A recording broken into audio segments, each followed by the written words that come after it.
This conference will now be recorded. Wednesday, October 27th, 2021 at the Town Hall at 4058 County Road N, Cottage Grove. At 7 p.m. we have a public hearing for conditional use permit for Dane County Solar LLCS. And it is 7 o'clock. Conference will now be recorded. Hold on. Somebody else recording?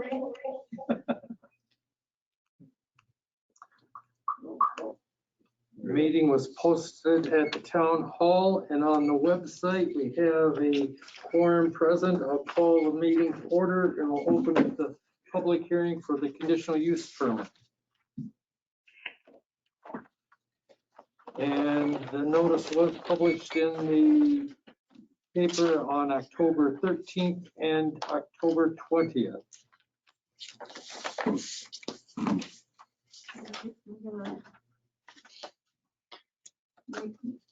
Hopefully everybody got the material from the last meeting. French, I'm gonna make you the presenter. Okay. Yep. You just need to share your screen.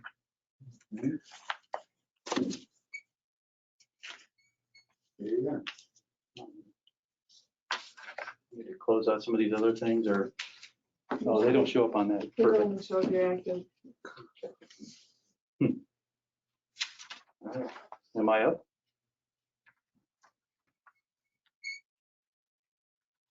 Yes. Oh, it's okay. I was waiting for you to go ahead. Good evening. My name is Bill French. I'm the Regional Director of Project Development for Sunvest Solar.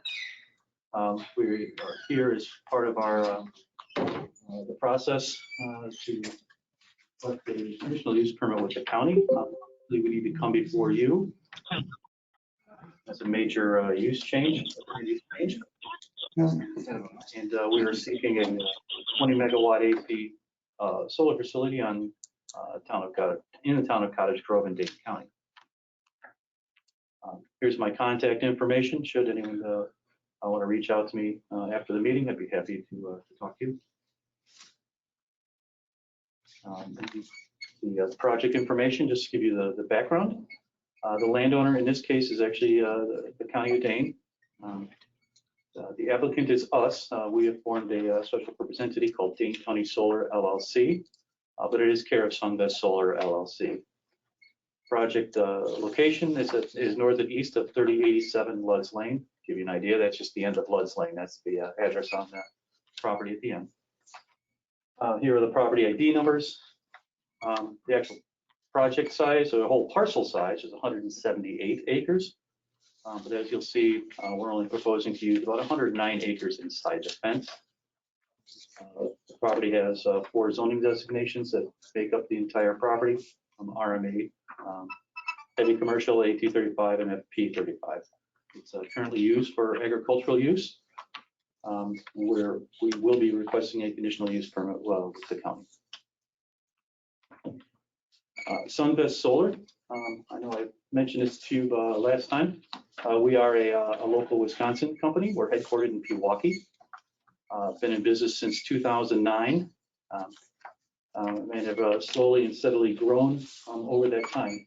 Started off doing a lot of residential and small commercial rooftop installations, and have since grown from there. So we have 850 projects installed now across 12 states.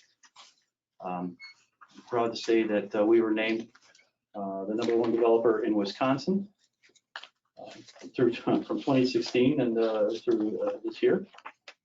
And in addition, we are one of the top 10 solar development companies named by Solar Magazine in the United States. So I tell you that just so you understand that we're proud of our reputation. We're a good company. We're local, and we're excited to be here.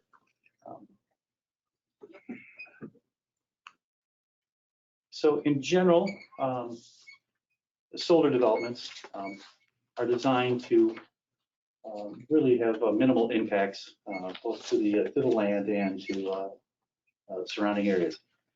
solar panels are designed to absorb sunlight, not reflect it. So therefore, the glare is very minimal.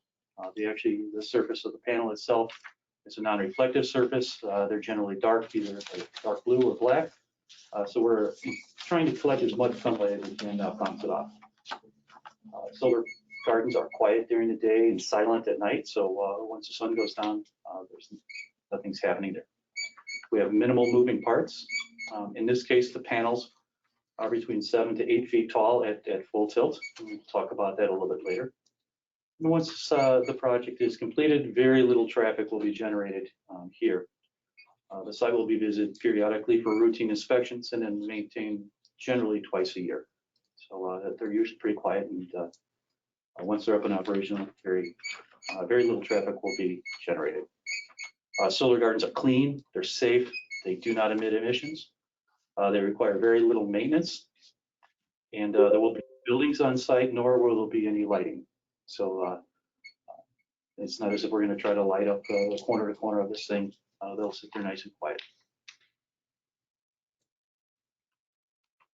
After construction, the ground is seeded and controlled to control erosion and weeding. Vegetation will be maintained biannually on an as-needed basis. What we would like to do is actually underneath the panels themselves, we will plant a low-growing prairie seed mix. And then around the perimeters of the project, we would do a little bit heavier pollinator seed mix there. So it'll have a very nice naturalized look. Probably not too dissimilar from this once it's up and going. A 20 megawatt solar facility can provide enough power for 3,000 homes. So it's a pretty significant amount of homes that can be taken care of here. Panels themselves are warranted from 20 to 25 years, but they do last longer than that. I believe as we talked last time I was here, explained that even at that 20 to 25 year life, there's still about 80% of the capacity, electric producing capacity left in the panels themselves. All operations and maintenance will be done remotely via wireless connection. So really, people only come out there if there's an issue. Here, this gives you a little general idea of where the site is. It is the area in red. So for those who are paying attention, 1218 runs here, runs along the south end. County Road AB or Buckeye Road, it's here, running north and south. The landfill is to the west here. We have quite a mix of uses along County Road AB.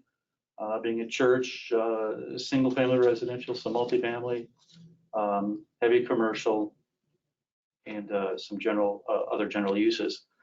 Some of these are county buildings down here that you're familiar with. There's a storage facility here, and then there's a residential home right here.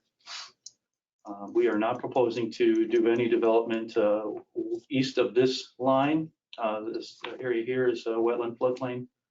We'll stay out of it. Femrite cuts through the property here, and then Hope is up here, where again you have some single-family residential homes, but we would stay south of Hope Lane, excuse me. So here's the project itself. Again, as I mentioned, it's located on about 109 acres inside the fence. There will be 3 access roads provided to the site, 2 off of Femrite. These are the darker areas here. It would just be a 12 to 15 foot wide gravel drive. Comes into the fence and would then be have parking provided for a couple of vehicles in each of these. So you have one here, one to the northeast, and to take care of this area up here. And then the third one would be done off of Femrite, or excuse me, off of Led's Lane, excuse me, down here. What I'm showing you here is a single axis tracker. So these would actually move with the sun, east and west during the day. And then at the end of the day, they would work their way back to the easterly direction for the sun to come back up. The entire site itself will be surrounded by a 7-foot chain link fence. I know that's Sometimes people question that, but we are required by federal law to completely secure the generating facility. We are producing electricity, and it does need to be secured at all times.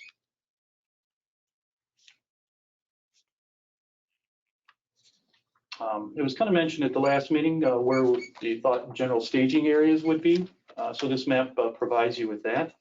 Kind of what you would expect is we are going to stage kind of near where we are, right at where the entrances would be.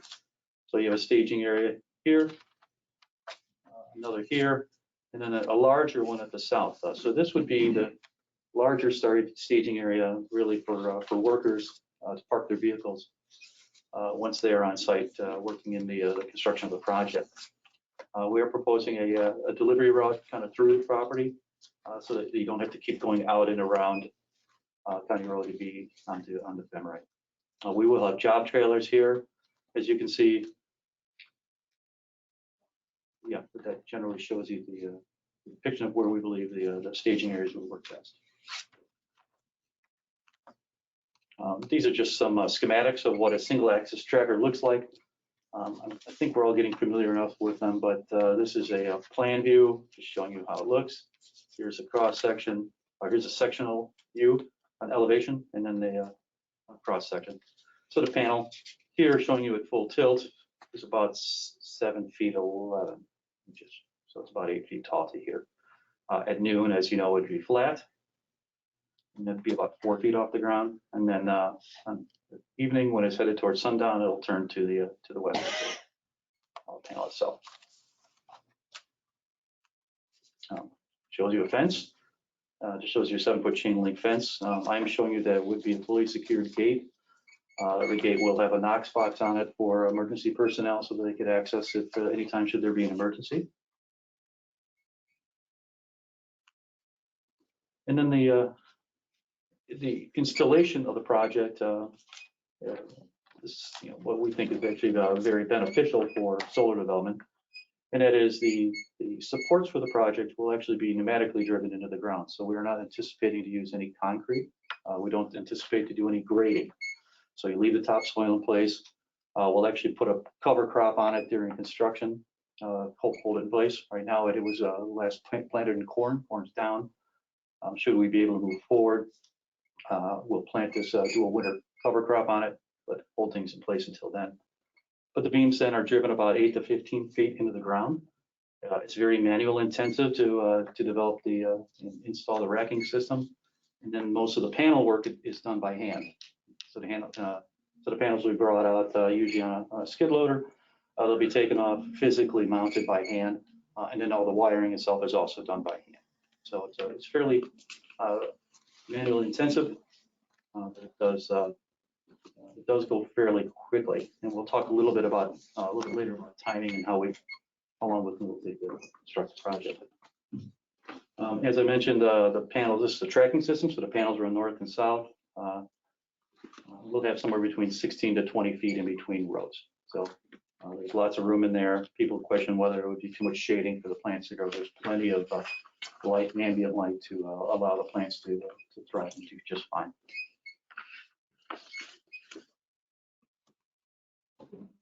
We are proposing to use what's known as a central inverter. I'll go back to that a little bit later.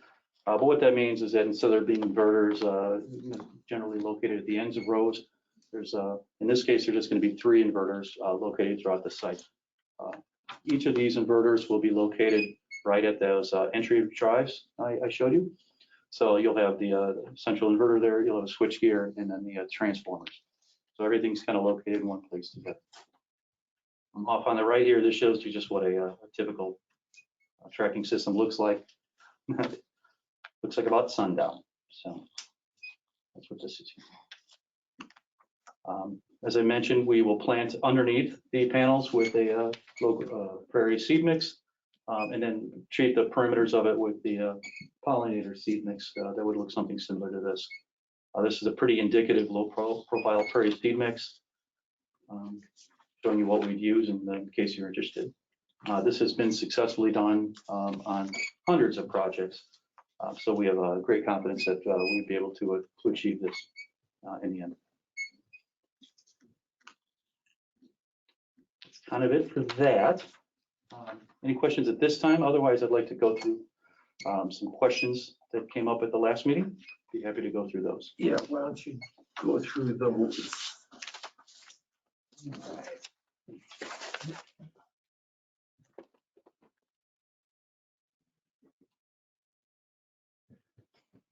Okay.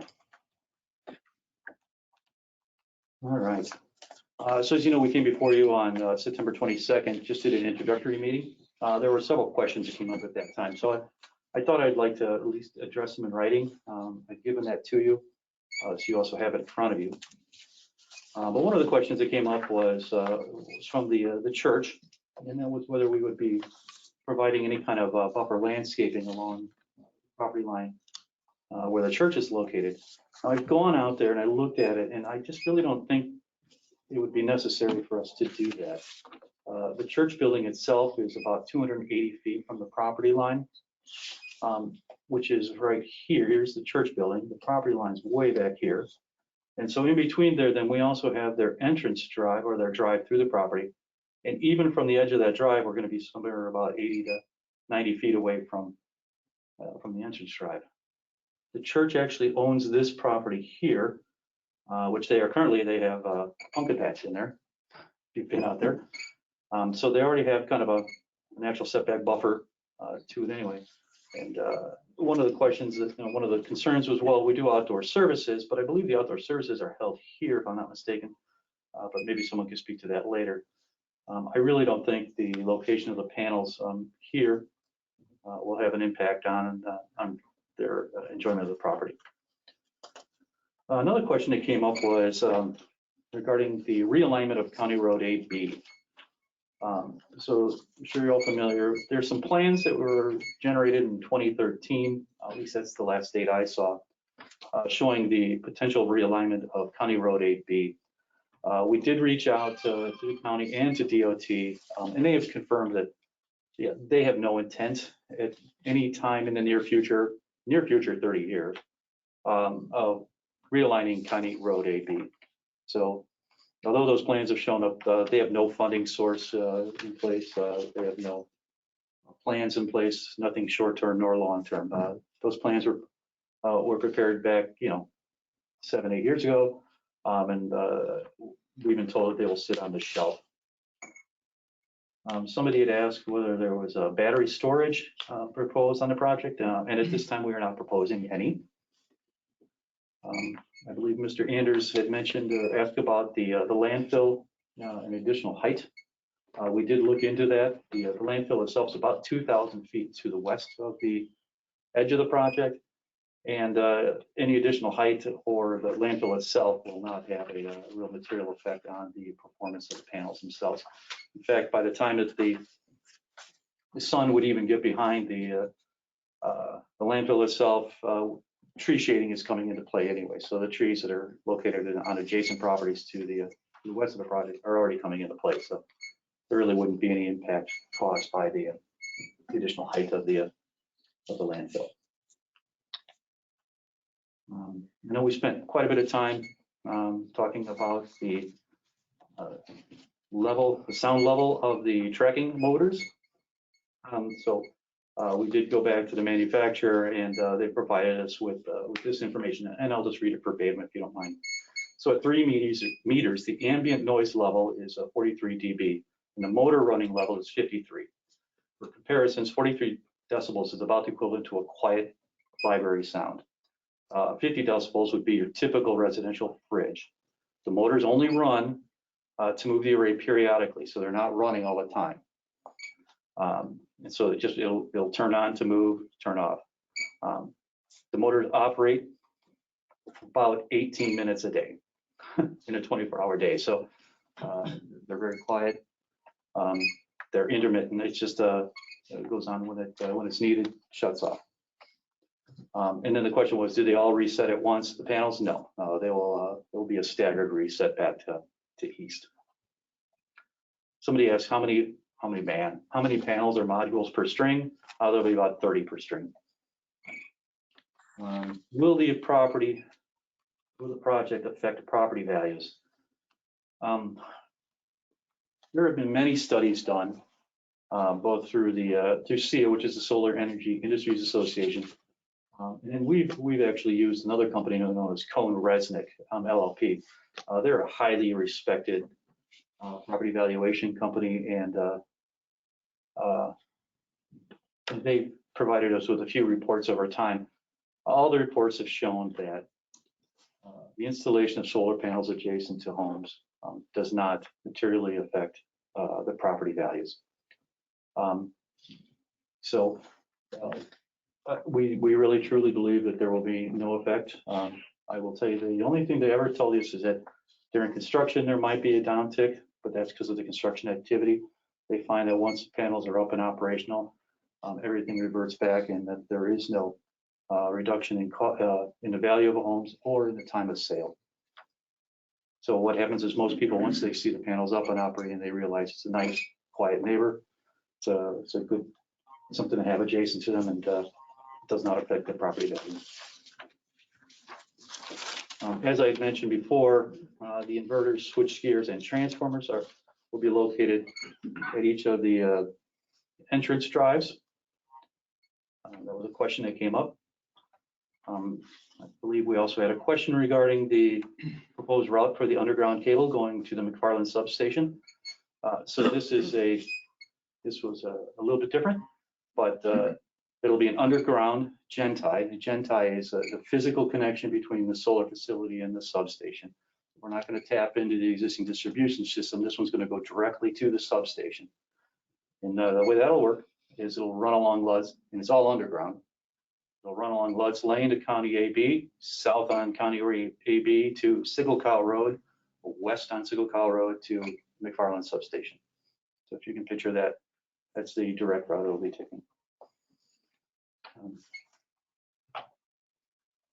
So we're anticipating that should all go well, we will start construction on this project in the spring of next year, 2022, with a energization date, somewhere in the late summer, early fall. So it's about a 4-month construction window. It's a matter of manpower. So the more manpower you throw at it, the quicker you move it around. During construction, it will be a construction site. There could be, as many as 60 to 70 people working on the site at any given time. But once construction is completed, obviously, as we said, it'll die down to nothing and go from there. So what would the hours of work be for those workmen? Pardon me? What would the hours of work be for those workmen? You mean during the day? Yeah. Do they start at 4 in the morning or No. 8? Generally, I would say from 7 to 7. Now, certainly during the summer months when it's lighter longer, but yeah, generally from 7 to 7. We wouldn't anticipate somebody being out there at 4 in the morning. 5 days a week? 5 days a week, unless we can request additional time if needed.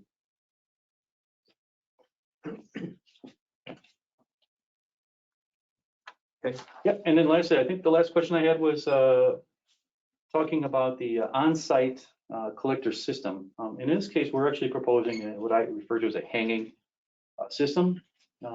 So the actual cabling would be exposed. It would hang up off the ground about 3 feet or so. We would like to do this because, one, we don't have to trench, so therefore we're not doing any more soil disturbance that we absolutely have to. And then secondly, it's ease of maintenance should there be an issue. So that was a question that came up, but our proposal would be to use a hanging system.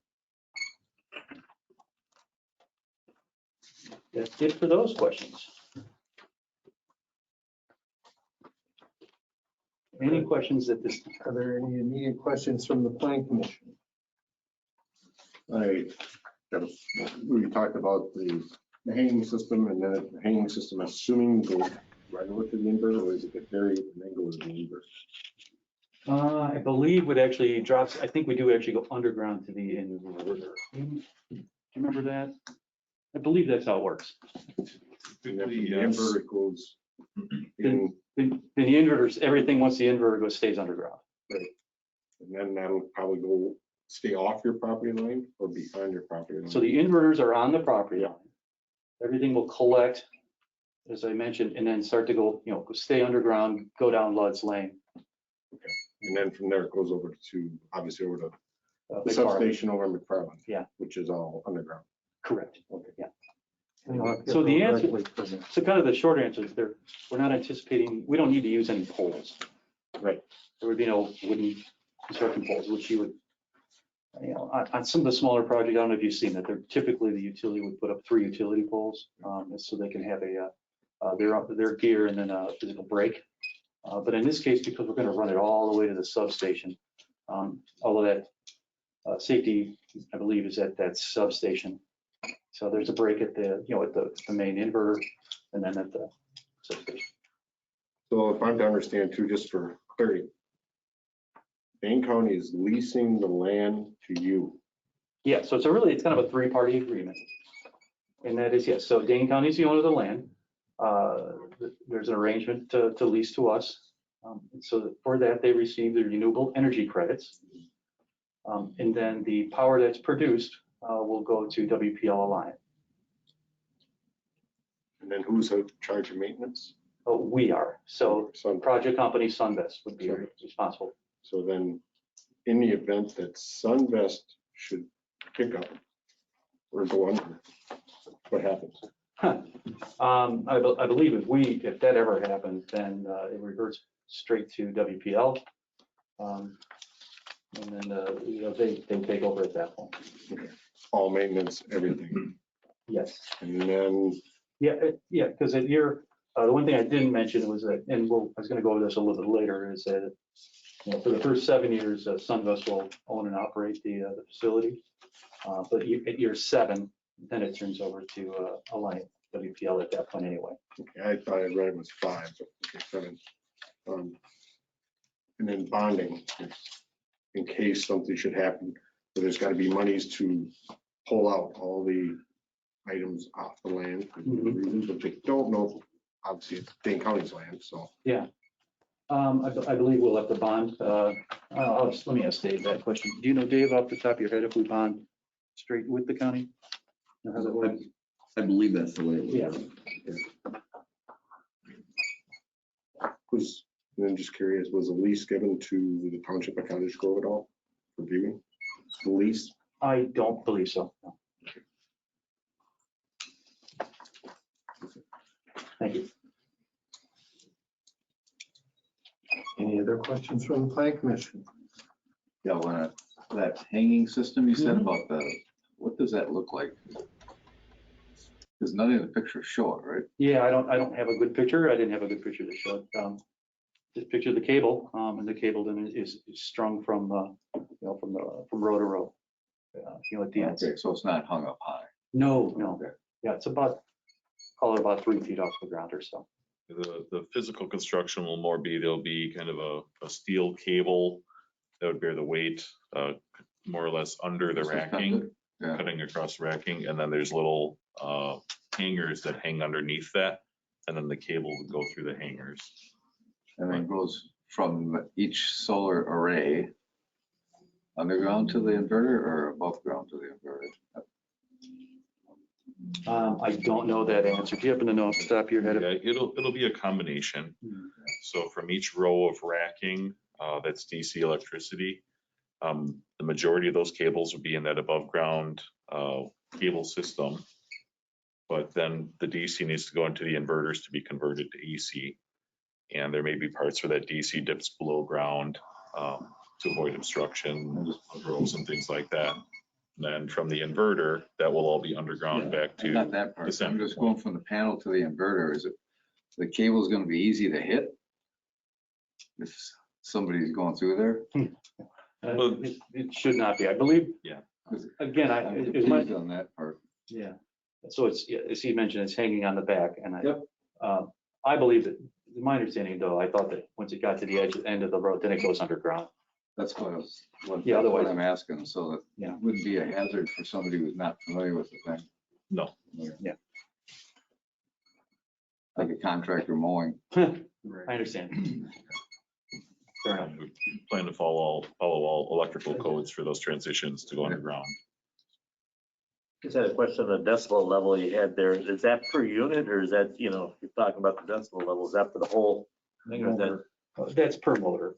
per motor? Yeah, and then the So motors it's a themselves, multiplier, basically. It's gonna be, pardon me? it'll be more or less a multiplier. They won't all be turning off and on at once. So Yeah. it's not really 43 decibels. It's much more than that if you. And what I did mention is those motors will be located, mid-string. They're not at the ends. So they're internal. They're much more internal to the site than actually on the edges. And you have a transformer which produces, which isn't listed in there, let's say, as far as the noise level. Yeah, I believe the number I gave you last time for the inverter was, I think, like 63 dB.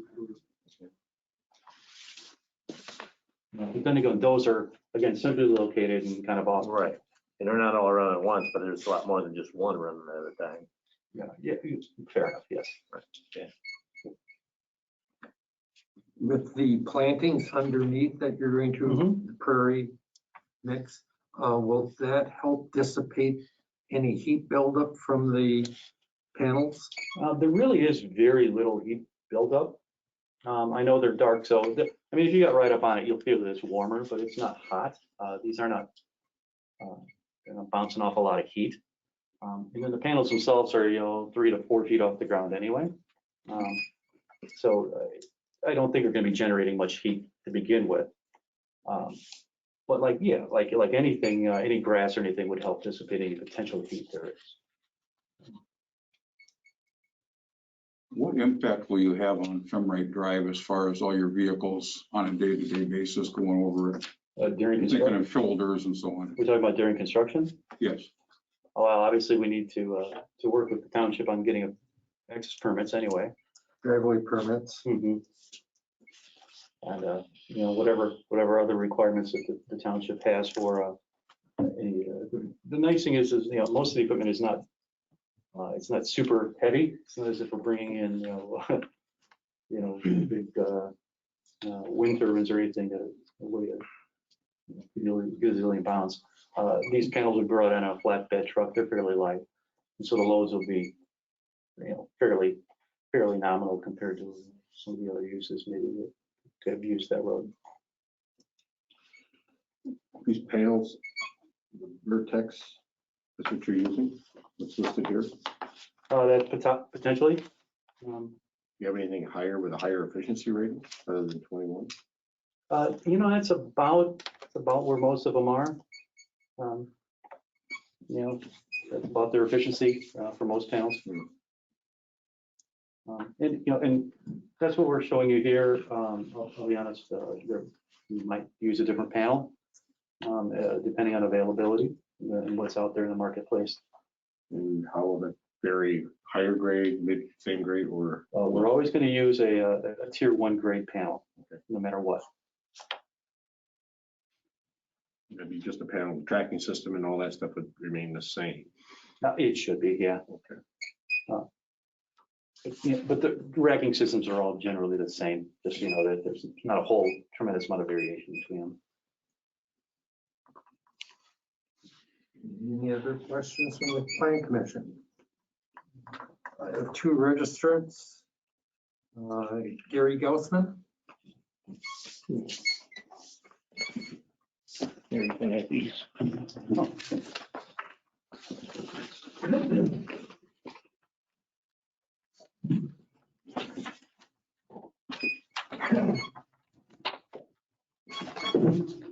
Good evening. I'm Gary Gaussman, representing Hope Lutheran Church. I'm the president of the church council. And we have some concerns here that during the construction and then after the panels are installed. The church is not for or against the solar panels. These are things that after and during construction that are a concern to us. The first one is these are times that we would like to prohibit the pile drivers from driving the post into the ground. Those are pneumatic pile drivers. They're putting a solar system on Meyer Road currently right now, which is only about 1.5 miles, 2 miles from the church. I was over there today. I sat on Myers Road and halfway into that area, you could hear that pile driver clear. So that was more than 300 meters. So the other thing is they had 3 of them pile driving machines on site. So that would be compounded. At the time, they only were operating 1. So, and what other allowed equipment they would have, we would not have, like, we do not want to hear that when we're having church services. And I've listed the hours when we had church services there too for you. And the days of Lent, when we have services, if they're gonna start in the spring, they may be hitting into that. If we have any funerals, the church will contact the person on the construction site, so they would not run during the funeral for us. And if we would have any weddings. We have other church activities. The second Tuesday of the month, we have church council meetings. And as far as them working from 7 to 7, I don't know if that's exactly true, because on that Meyer Road site, they got them big floodlights like they have on the road. So they are not sitting there for no reason. There's quite a few of them out there. I did not count them.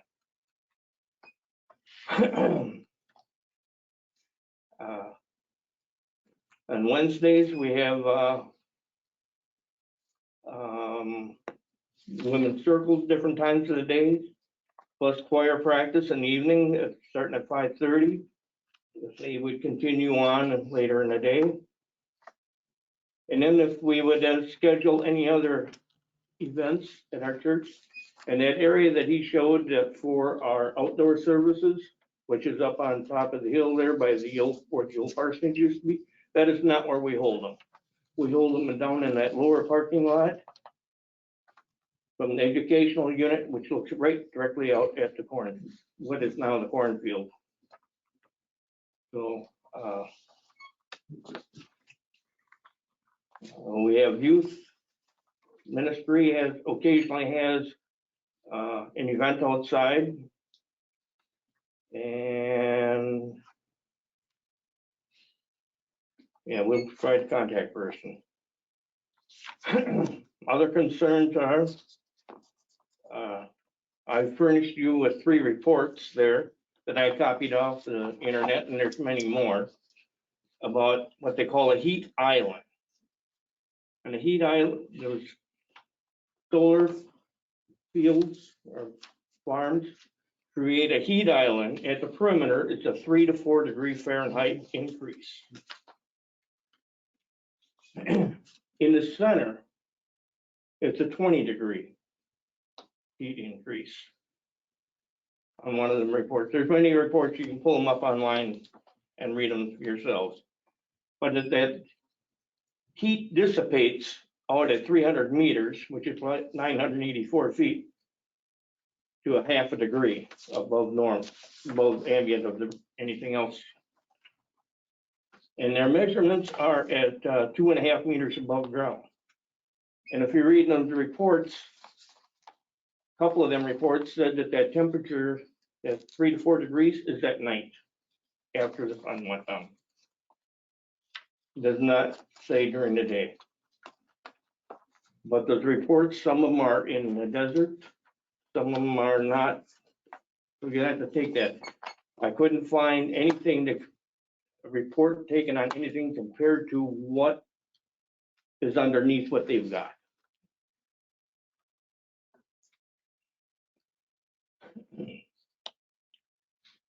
And an effect that 3 to 4 degree temperature rise would have on our air conditioning systems. Our air conditioning system is set at 74 degrees Fahrenheit inside, and the load is figured at a 90 degree outside. That's what most in the industry determine a load of air conditioning. So if you add another 2.5 degrees onto ours, or 2.8 degrees onto ours, you're adding a 17.5% increase of the load onto our church and the neighboring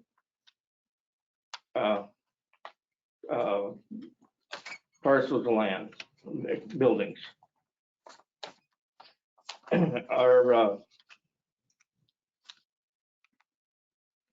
church, I measured with a range finder. I stood on the nearest roll of corn, and we are 92 yards from the cornfield to the church building at the closest point, and 104 at the farthest.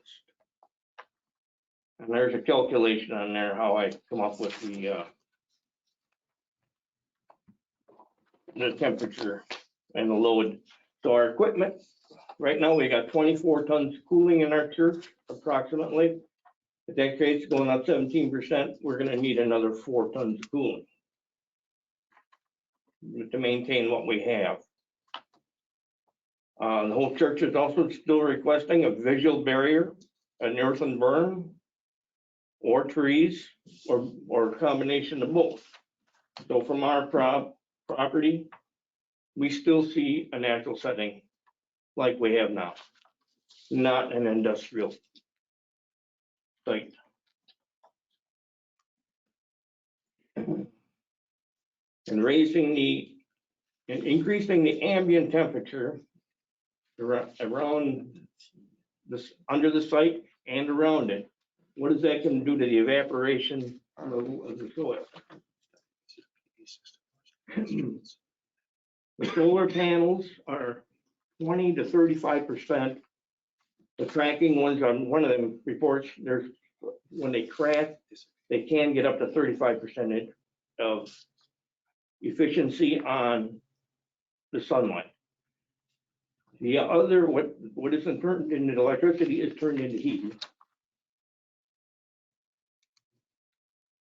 So you're going to increase the heat around there, which is going to evaporate more out of the ground. We've just planted in the last 3 years 145 trees and shrubs on our property.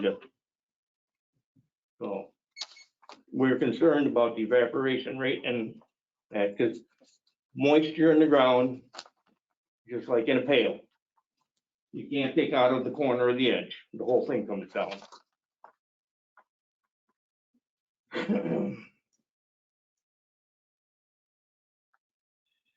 Another thing is when while they're driving the use the pile drivers to put the support beams in, are they going to be hitting bedrock?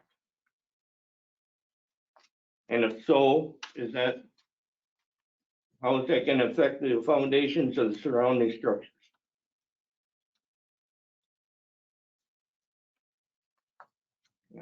Another thing is there's on the north side of the property, or on the other side of Femrite from the church, there's a creek running there.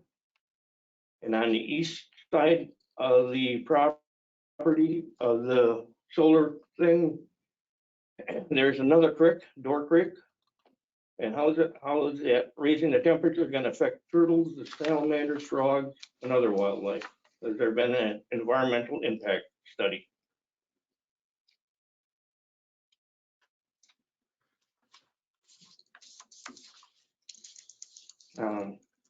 Any questions?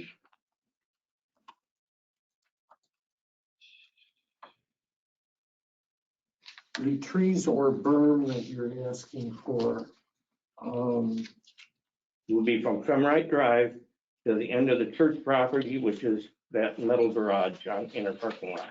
Anything past that metal garage belongs to the cemetery.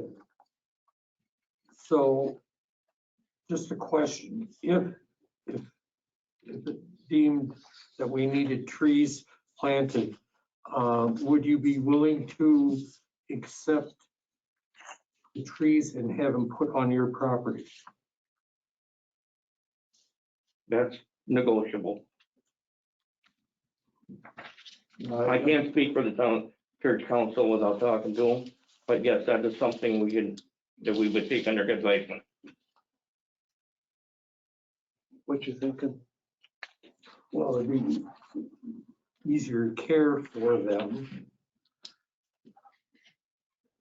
And you aren't then planting trees in a cropland that might reappear in 30 years. You know, cut the trees. Yeah, once you plant them, you don't want to cut them. Well, They were gonna be taking some down anyway, around at the farmhouse, right? I don't think they're going to the farmhouse. Farmhouse is gone. That was burned already. There will be some tree removal.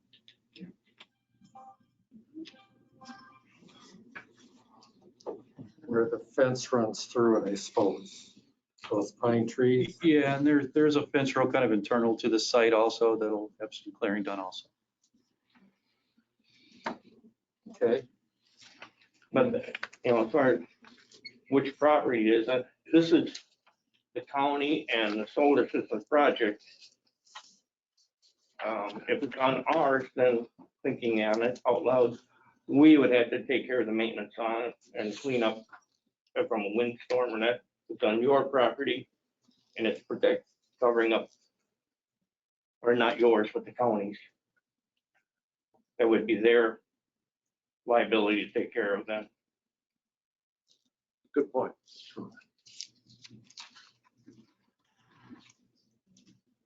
Yes. Yeah. Did you talk about perimeter lighting? Was there any perimeter lighting? Lighting, no lighting involved at all, 0. Make that clear, no lighting. Would you object to lining the perimeter with trees? With pines? The perimeter of what, the entire site? Yes. Absolutely, I would object to that. I just think that too tall. Yeah. and it'd just be unnecessary. Okay, just ask. Any other questions? Good for the church. Any other questions for Gary? Okay, thank you. Our next question is Andy Moore. My questions, well, I have a few of them. After seeing the pictures, the weeds, well, you guys call it prairie grasses. I call them obnoxious weeds because sometimes I try to make hay off the land right adjacent to it. What's keeping their weeds on their property and not blowing over onto my mom's property and other people around it that put up hay? Is there going to be some sort of barrier between us? I guess the question is, what do you call a noxious weed? All the flowers and stuff like that, that is pictured on the screen, you know, around their solar panels. All those, they call them flowers or whatever, but if it's not clover and stuff like that, people don't want to feed that to the horses or the cattle, you know. And how far? We have a noxious weed ordinance in the town, but it doesn't include anything that's in a prairie mix. Correct, yeah. Noxious weed is a pretty specifically defined. It is. Yes. There's like only 3 of them. Any of the weed, or I'm sorry, any of the partner, the grasses in the prairie mix. Yeah. Were any of those heavy seed producing plants? I mean, no more so than any other plant you'll see in a natural area. Well, they see the wild So, yeah, mustard in certain areas, and that's really a heavy seeding. I believe wild mustard's a noxious weed, isn't it? No, No? Unfortunately, not. it is, but it's not. The reason why I asked this is I have I'm stepping a little bit out of my comfort zone to it, but yeah. I have a property where the neighbor next door planted a bunch of like prairie rats and other Uh-huh. things just along between her curb and sidewalk. Looks nice at times. However, some of those plants produce a lot of seeds. Birds come over, pick them. And I end up having these large clusters of those grasses or plants now populating into my yard Mhm. on my property. So I have to spray for them. That's what I think he's kind of talking about. And that's one thing is if you had any that were more aquatic type, where it would be considered something that you find, you got cattail or anything like that. So again, it's gonna be low growing. So Well, again, no, that's not oh, where it would be something you find in a wetland. are you asking if that's what we would use? Would you use any grasses that might be found in a wetland? So no, because I mean, that's real soil specific. So it's gonna need a wet mesic soil for something like a cattail to grow in. Okay. So- You know, One of the ways to, because I appreciate the comment, one of the ways to cut that is to have a regular mowing schedule before they, and it does, it'll get mowed twice a year. okay, Routinely twice a year to knock it down. but you could make sure it gets mowed before those seeds get produced. I mean, That's what- could the be one of the honest answer is, could we control all seeds from migrating off the site? Absolutely not. Yeah, You just can't do that. But we also feel that the benefit outweighs the negative, and that we are producing we'll have a naturalized planting that's deep rooted, will help control any type of soil erosion. The pollinator is a positive aspect, in that it will help with the bee, bird, and insect population. As we know, we need those also to help pollinate our fruit trees and other fruiting plants. So, we feel there's a real strong benefit to having that, as opposed to the alternative, which would be what, grass?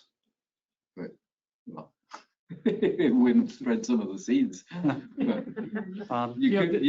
You can let the bees get busy, but as soon as the seeds get produced, that's when you want to get mowed. So that's one of the requirements. Yeah, I know there's some hay and alfalfa in the area, but most, what I've seen is most of the planting is row crop agricultural. And it's not, there's really nothing really right adjacent to us either. There's some gaps, there's roads in between us. There's some natural area buffers to other adjacent properties. These are adjacent. We are right next to it. We're on the north side of that project. It's a hayfield right next to you, and Kyle Matthews has a hayfield in between the houses up there too. Okay. And I was So- also wondering, Let me input one thing. To answer that, then, what you could do is have more intensive mowing closer to that border. Yeah. Instead of twice a year. That area closest to those affected areas could be more often as an opportunity. Go ahead. thank you. And then also I was wondering, my mom got something in the mail. I believe it said something about easement. How far off the boundary line are you guys going to be going? All the fence lines, is that the boundary? Or that letter that she got, are you going to be taking the trees out of the fence? Well, the fence line varies from the property line quite a bit, depending on where you are in the project. The nearest you are is about, I think the nearest we get within 5 or so feet of the property line. It would be at the northwest corner of the site. But then from there, it varies quite a bit, anywhere from 50 to 100 to 150 feet away from the property line. So it's not as if it's a consistent number I can give you. Well, you have it surveyed before you start, Absolutely. so you'll know where the lines are. and Absolutely. You'll only be cutting trees that are on your property. Oh, absolutely. We'll only take care of trees on our property. We have no right to touch anybody's tree off of our property. I understand that. No, and I I'm expressing it back to you just so for everyone to hear it. wanted the audience to hear that. Yeah, thank you. Your prairie mix that you're going to plant, do you have a company that you always use, or do you put it out for bid? Or would you be open to using a local firm? We'll probably put it out for bid. Obviously, our preference is always to use local firms. I don't know who it would be at this time. But I know there are some companies here, in the central Wisconsin area that would be happy to bid on it and do the work. We have one in the township. See, Oh, So, other questions? One more question. Yes. Are they going to use union help or are they going to be non-union? Whenever possible, we will use a union, and if it happens that non-union is used, it'll be a prevailing wage rate. And I'm assuming you would be willing to have your hours of work set by the town, If we had to, okay? it's your sandbox. I understand. Other questions from the audience? Yeah, with Hope Church also, in charge of property there. your name, please? Greg Burmeister. And I just was concerned, right now there's the cornfield as was mentioned, and it's visually pleasing for both the cemetery and our church properties. The just having even trees planted would not quite be the same because the solar system would be so visible. And as Gary Gaussman mentioned, that we would like to have a berm involved. And if we can get a visual barrier with the berm of about 8 foot, and you could put shrubs on that or you know, whatever you wanted to put on there, I guess. But we would not want to be responsible for that. We have a lot of plants right now that we have a volunteer maintaining. He's an arborist and does quite a nice job, but we're noticing the water usage and things already. So we'd like to have that on the property of the Dane County property there and maintained by them. And then also I don't know if anybody's looked at the drainage from that, but there's some problems with potential flooding into the cemetery property and down to in that low area is kind of a water catch-all right now, but it does go to the culvert, and so we'd have to look at culvert drainage and drainage swales or something from the. You're already having that problem? Occasionally, yeah, and heavy rains, but not so much from the all of the cornfield. There's mostly there's a hill area there. It does kind of slope in some areas, so unless that's going to be flattened and drained to the other area. There weren't going to be any earth moving on the site, so the topography is not changing. I understand. That is correct. Well, if they did cut some off, they could use that soil for berms and kind of level that area off. So that would be an option, I guess. And the heat sink too, I think with the corn there versus plants, is there, I don't know if there's as much CO2 absorption from the ground plants versus the corn. I know that's a big deal these days. You know, you don't want to be generating more CO2. I know this project would not create any, I wouldn't imagine, but it helps absorb it now with the crops that are there. So it might be a consideration. And again,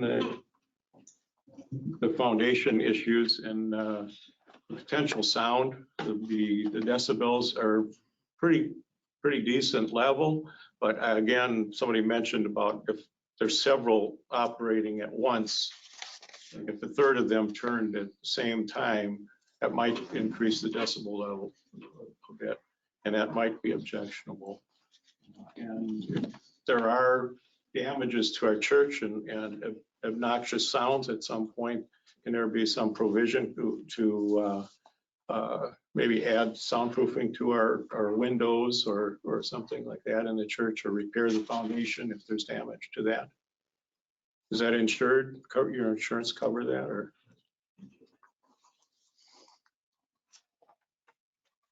Well, Decibel level ever get high enough that's going to. I can comment on those actuators that rotate them. I went over to that facility by the airport. I was there for about a half hour and I watched them come down to almost flat and I couldn't hear them. And I stood at the fence. So I think he's very correct in that. There's not going to be a noticeable sound there. And will adhere to any state noise requirements that are out there. And thank you, and he is correct. I mean, I know we talk about it, but there just really isn't a whole lot of sound made by these. I would think those panels themselves would have absorbed some of the sound.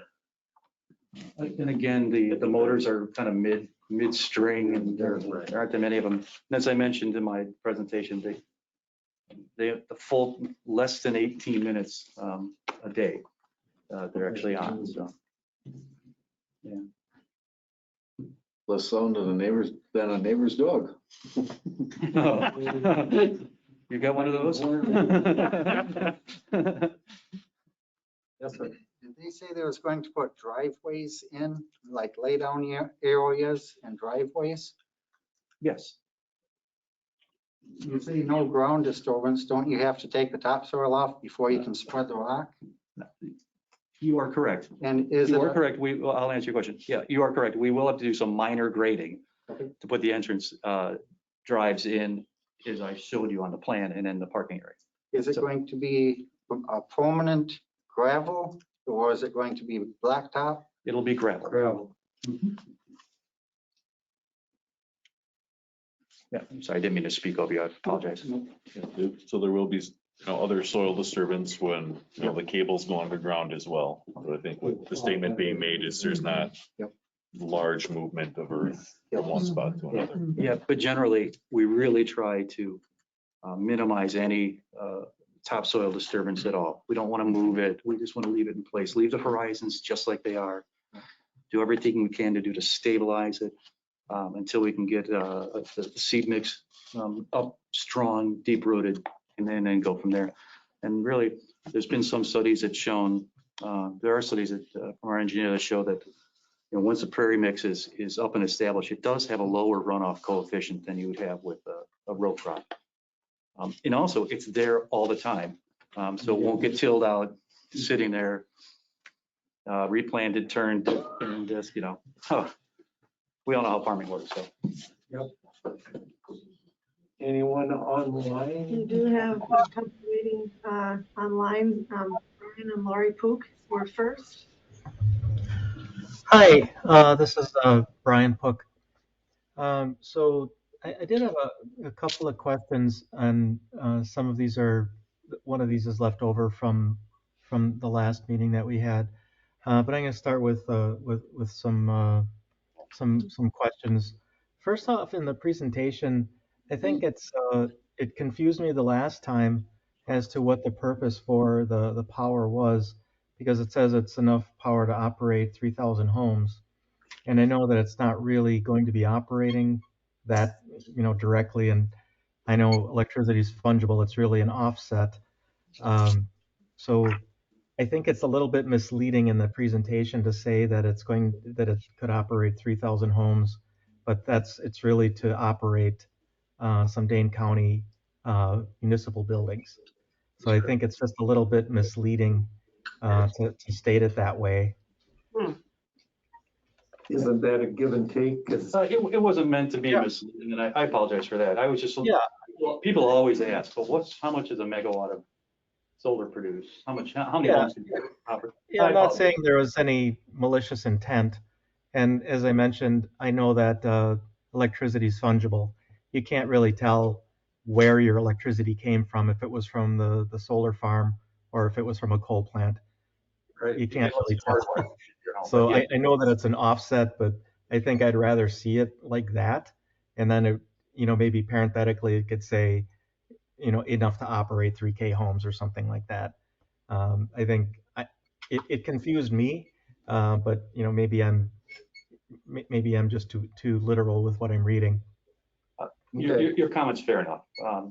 Okay. Again, the energy produced, so the county will use the renewable energy credits to offset their carbon footprint. Yeah. Then the energy produced will go into the grid and be used within the WPL Alliance service territory. Mhm. Yep. Yeah. So, Again, I would just, it was a reference. We kind of use it as a reference point, just like I say, Yeah. people. So. yeah, I figured that was the I case. appreciate that. Yeah. So thank you. I did just need a little bit of clarification. I had asked if we could find out the dB levels of those the inverters, because changing that DC to high frequency AC, they can be pretty noisy. And I was just curious if you had a chance to dig up that rating. And if not, just for next time, if it's something that you can get, that would be great. Yeah, I believe both at the previous meeting and this, the inverter itself produces about 63 dB. Oh, okay. Yeah. At what distance was that? I said at 3 meters, maybe. 3 meters. Okay. Yeah, that seemed. I'm going off the top of my head, so apologize, but I think it was at 3 meters. Okay. Then Those will be I located. think the guy's name was. Sorry. Oh, I was just saying that the inverters will be located away from any homes or anything. Okay. Okay. Then I think his name is Gary from the local church. Was discussing the heat island, and I don't know if you've noticed that an organization called Copart has put in several acres of blacktop, and they're going to be covering it with 10,000 cars, automobiles. And I don't know how close that is to the solar farm, but that area is probably going to create a sort of a microclimate, and I don't know if that's going to be close enough to the to a solar generated heat island. And I know it's just a few degrees, but that's what global warming is all about. A half a degree in a century is causing alarm. So just something to consider, around the impact. Something that's already there, and something that gets added could really, alter the temperature profile, creating a microclimate that's warmer than the surrounding areas. So I don't know if that's something that can be taken into account when you do your. It sounds like you're going to do an environmental impact. If it's something that can be measured, it would probably be a good thing to know. Then last question. So assuming this goes forward, then I think we understand. If it doesn't, what's your alternate plan? Is there another site that you have picked out that could support that 20 megawatts gap that you have for your renewable energy credits, or is this the only location that you have? Is that a question for the county? Yeah. I don't know.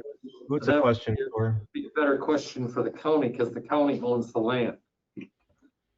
Well, they're not putting up the solar farm though.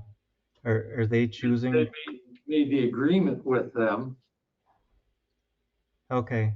to put So it in. Go ahead. I'm sorry. That was between the county and Sunvest and Alliant. That's where it was going. Okay. Okay. All right. Those are my questions. Okay. So thank you. And The next question was from Dean Zuba, and he is asking, will the fence be bordering the road or the panels? In general, the fence will be 25 feet from the panels, in general. And so if you see the site plan picture that fence is pretty much paralleling the panels themselves for the most part. It's 7 feet in from the property. At its closest point, at the northwest corner. And then as you can see, it varies really quite a bit after that. Yeah. Depending on where you are on the site. Okay. Those are the only questions I have from chat. Okay, Answer your question. any other questions? So, Yeah. pardon me, there was another question from Dean about could the fence be built out of wood, like a solar farm in Fitchburg? That maybe I didn't hear the answer if it was asked. Oh, sorry, I didn't scroll down far enough. Yes, Okay. yeah, they say, could the fence be built with wooden posts and fencing instead of chain link, similar to the solar farm in Fitchburg? I don't know the answer except to tell you that it's a federal requirement that we secure the site, and I know that in almost every, I can't think of another case that you haven't used chain link fence. It's always been used. What color? Galvanized. Open to green? Pretty big jump in expense. Well, I could have went black.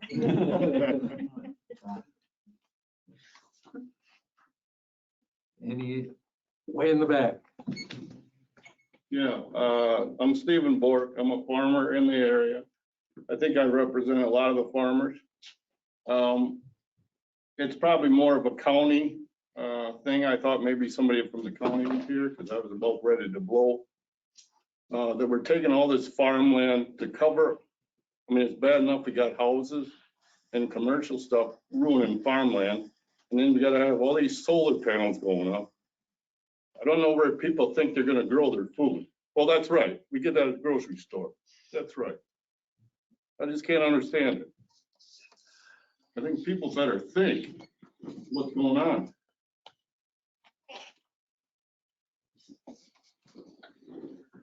Thank you. Gary, you had something? Yeah.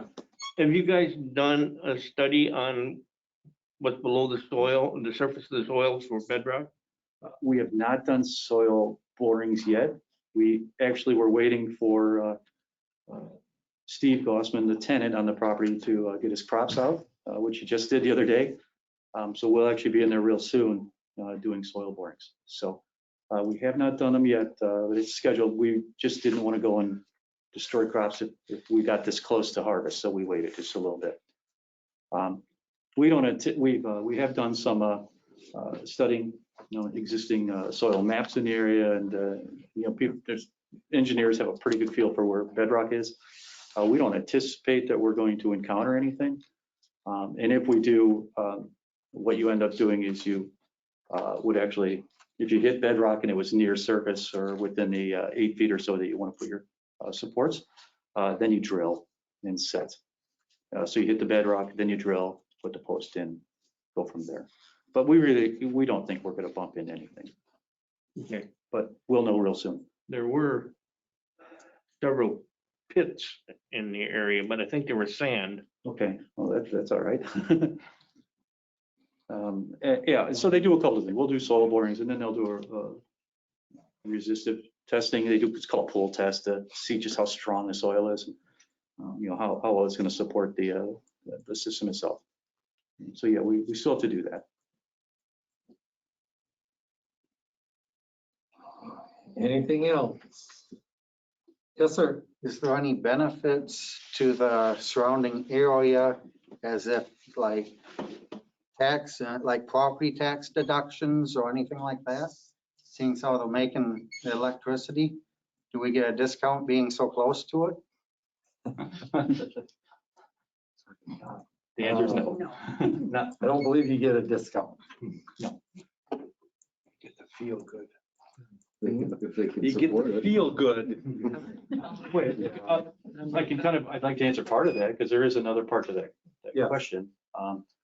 So at year 7, when it turns over to ownership entirely by Alliant, then the county and the town will start to participate in the shared revenue utility payments that are administered by the state.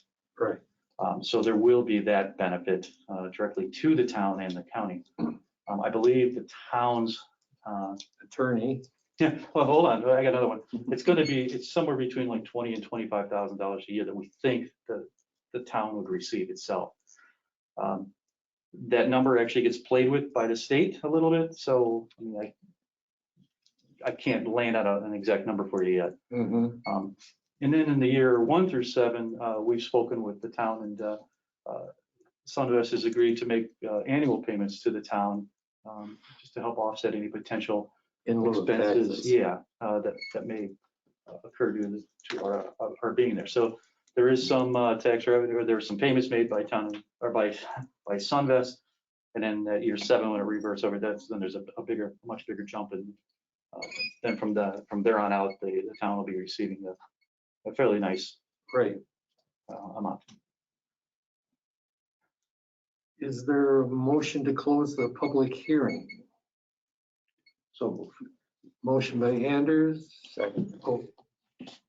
One other question. When are we gonna know what the outcome is? After I close the public hearing, we're gonna get down to it in Thank you. the I agenda. wasn't aware. Hold your breath. Second by Myler to close the public hearing. All those in favor signify by saying aye. Aye. Opposed, same sign. Motion carried. You have the minutes of the September 22nd meeting in your packet. Move approval. Motion by Anders, second by Myler to approve the minutes for September 22nd as presented. Any discussion? Hearing none, all those in favor signify by saying aye. Opposed, same sign. Motion carried. Next item of public concerns, public's opportunity to speak to the planning commission about any subject that is not a specific agenda item. Anyone here or online for anything that we're not scheduled to talk about? No? All right, then we'll move to Dane County Solar LLC applicant, Dane County landowner applying for a conditional use permit on a 20 megawatt solar facility on 178 acres along AB Hope and Pembroke Road.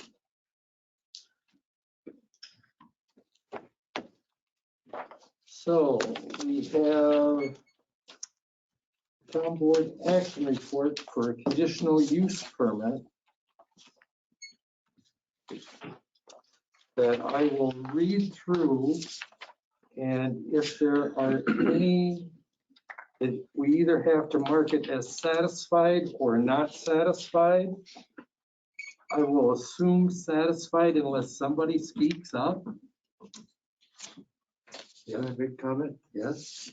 This worksheet that Chris is going to talk about, this is a mandatory item from the county. This is part of the CUP approval process. This is a document for any CUP for anything that the town or any other township in the county would act upon, has to meet these same 7 criteria. 8, excuse me. And it's more because this is some of this is farmland preservation, but. All right, the first one is that the establishment, maintenance, or operation of the conditional use will not be detrimental to or endanger the public health, safety, comfort, or welfare. I guess potentially with conditions. I mean, I'm just wondering if. So to answer your question, it's not entirely satisfied. Correct. Yeah. As of right now. But it's not satisfied. Correct. So what conditions do you want to put on it that will either satisfy it, I guess? Well, from Mr. Gaussman's comments, thank you for providing those, by the way. Most of these, I'm assuming, or how I took them to be, was during the heavy construction process when they might be out there pounding or doing their heavy work, correct? Correct. Some of it, yeah. Okay. And then there are others of it after it's done. Okay. What I guess, what I would address right this moment would be during the heavy construction process.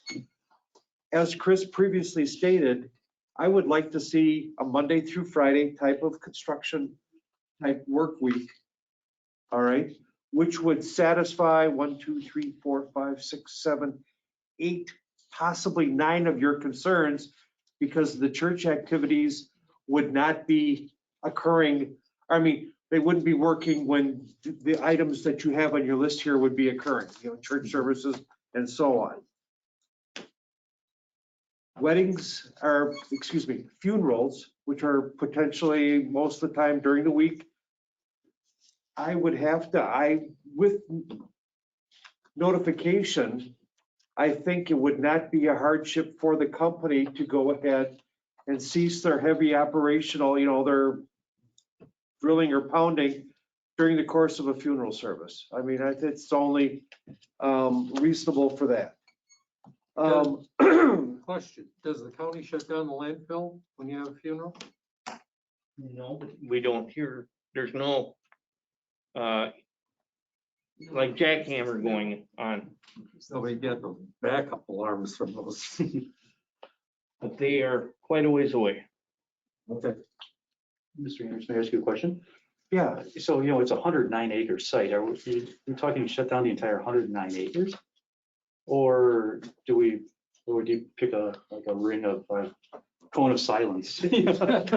Somewhere. I remember that TV show. I just wanted to Yeah, ask that. I would. I mean, it's reasonable. I mean, if you're at the far west side of the property and, they're having a funeral service there, I think, no, you shouldn't be operating. But if you're on the far east side and, that's something totally different, and I guess. Being a church guy, I understand where he's coming from, and I honestly, And what are the odds of having? Pretty low, yeah. Yeah, but I want to have that safety valve just in case. We would notify them as soon as we could. Typically, how far in advance does the church get notification of a funeral? Couple days, 3 days. It ain't very much. Yeah. Does that mean we just maybe can slide our operations away from it for a while and come back? And again, let's be clear. That heavy work is really like in the first month. And then it'll. Correct. I'm aware of that. Like I said, then it gets real. It's just, small vehicles. You hear wrenches clanging and vehicles Well, like moving Meyer around. Road, that's a much smaller site. They've been at that for over a month. And they don't have all the posts drove in yet. They were working on Sunday. You know how big that site is? You guys know off the top of your head? Like 10 megawatts. Is it 10? Okay, it's about half the size. Yeah. 10 megawatts. Again, but it also becomes like I said before, it's a matter of manpower. Sure. The faster, put more men on it, the faster you go. But if you have 3 of them pile drivers going at one time, I'm not just a disagreeing. half mile away, you're I'm not gonna. disagreeing with I them. think Yeah, I'm not disagreeing. if we go ahead and address it as a concern here tonight, everybody's here. Yeah. Everybody, if you get a call from either the pastor of the church or his or her representative saying, hey, we have from 10:30 till noon, or whatever the situation is. I hope quite we're not doing frankly, this on I Sunday. believe- That would be a shame, but. Yeah, I believe that you guys could possibly accommodate the rare occasion that they would have a funeral service. And pretty much everything else that would be occurring that I see in this list during the week is quote after hours or very close after hours. And they could possibly work Name with your the, hours that there's. Wednesday's Lent service. Holy Week's always gonna be, that's just gonna be. Well, that's all Lent. Every Wednesday we have a service at 11 and it's at 11:30. And then we have I'm sorry, I didn't. soup afterwards. Not over. It's great. Okay. The women. From the church during a funeral or wedding. You want to do 7 for a start time? That's not unreasonable. In this day and age. 7, you said? 7 correct. Oh, 7, 8. Oh, Yeah. I think it's 7, 8. Yeah, no. 7 and no, I just, and in the matter of expediency to get the project done, I don't think 7:00 PM, Monday through Friday is gonna be that unreasonable. Okay, Monday through 7 to Friday. 7, Monday through Friday. Correct. Any work on Saturday? None on Sunday? No. No Saturday, no Sunday? No Sunday. No Sunday, Saturday with permission? Saturday, you gonna let them work a half a day or 3/4 of a day or what? The problem I see is you're looking at the spring, you're gonna get a lot of rains. That's gonna put the project behind. They're gonna have to make that time up somewhere. If they've got, so many people hired for a certain length of time, and you lose 4 days this week because of rain or 3 days, you gotta make that up somewhere. There's gotta be some leniency there. Whether it's Saturdays or working till hours. So is there things that are quiet operations that they can do later? Well, once they get the pile driving done, it's. Can we restrict it to the pile driving activities? That doesn't sound unreasonable. Pile driving is what our concern. Bolting and the hardware on, even if he uses battery forward impacts, we're not gonna hear that. No. I guess we would. Yeah, I'm just kind of narrowing it down. Yeah. We're talking about the pneumatic driving. Can we limit it to that? Keep us 7 going to on. 7, Monday through Friday. For, how about the usual workday would be 7 to 7 regardless, okay? But there wouldn't be, if somebody wants to build in a cushion somewhere, we wouldn't allow the pile driving, I guess is what I would say, on the weekends, So no pile driving on Saturday, Sundays, every you said? Right, correct. What about our church council meetings that start at 5:30? Close the door. Go to the basement. You have a basement in Jersey? I mean, you can't shut the business down entirely. Well, wait a minute.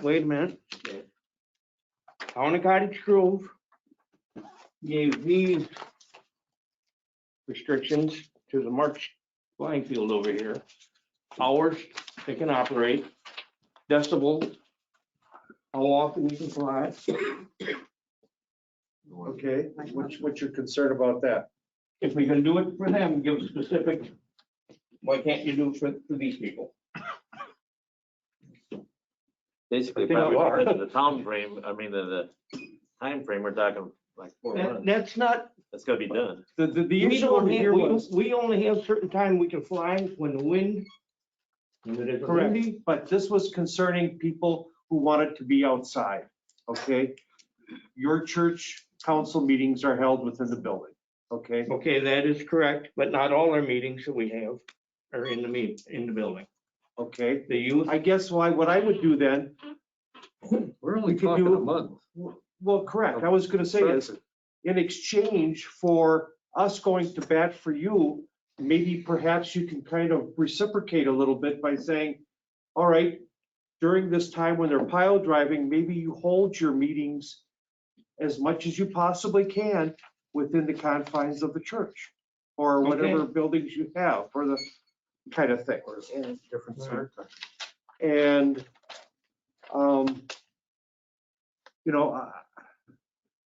from what my research has shown, there aren't too many of these around.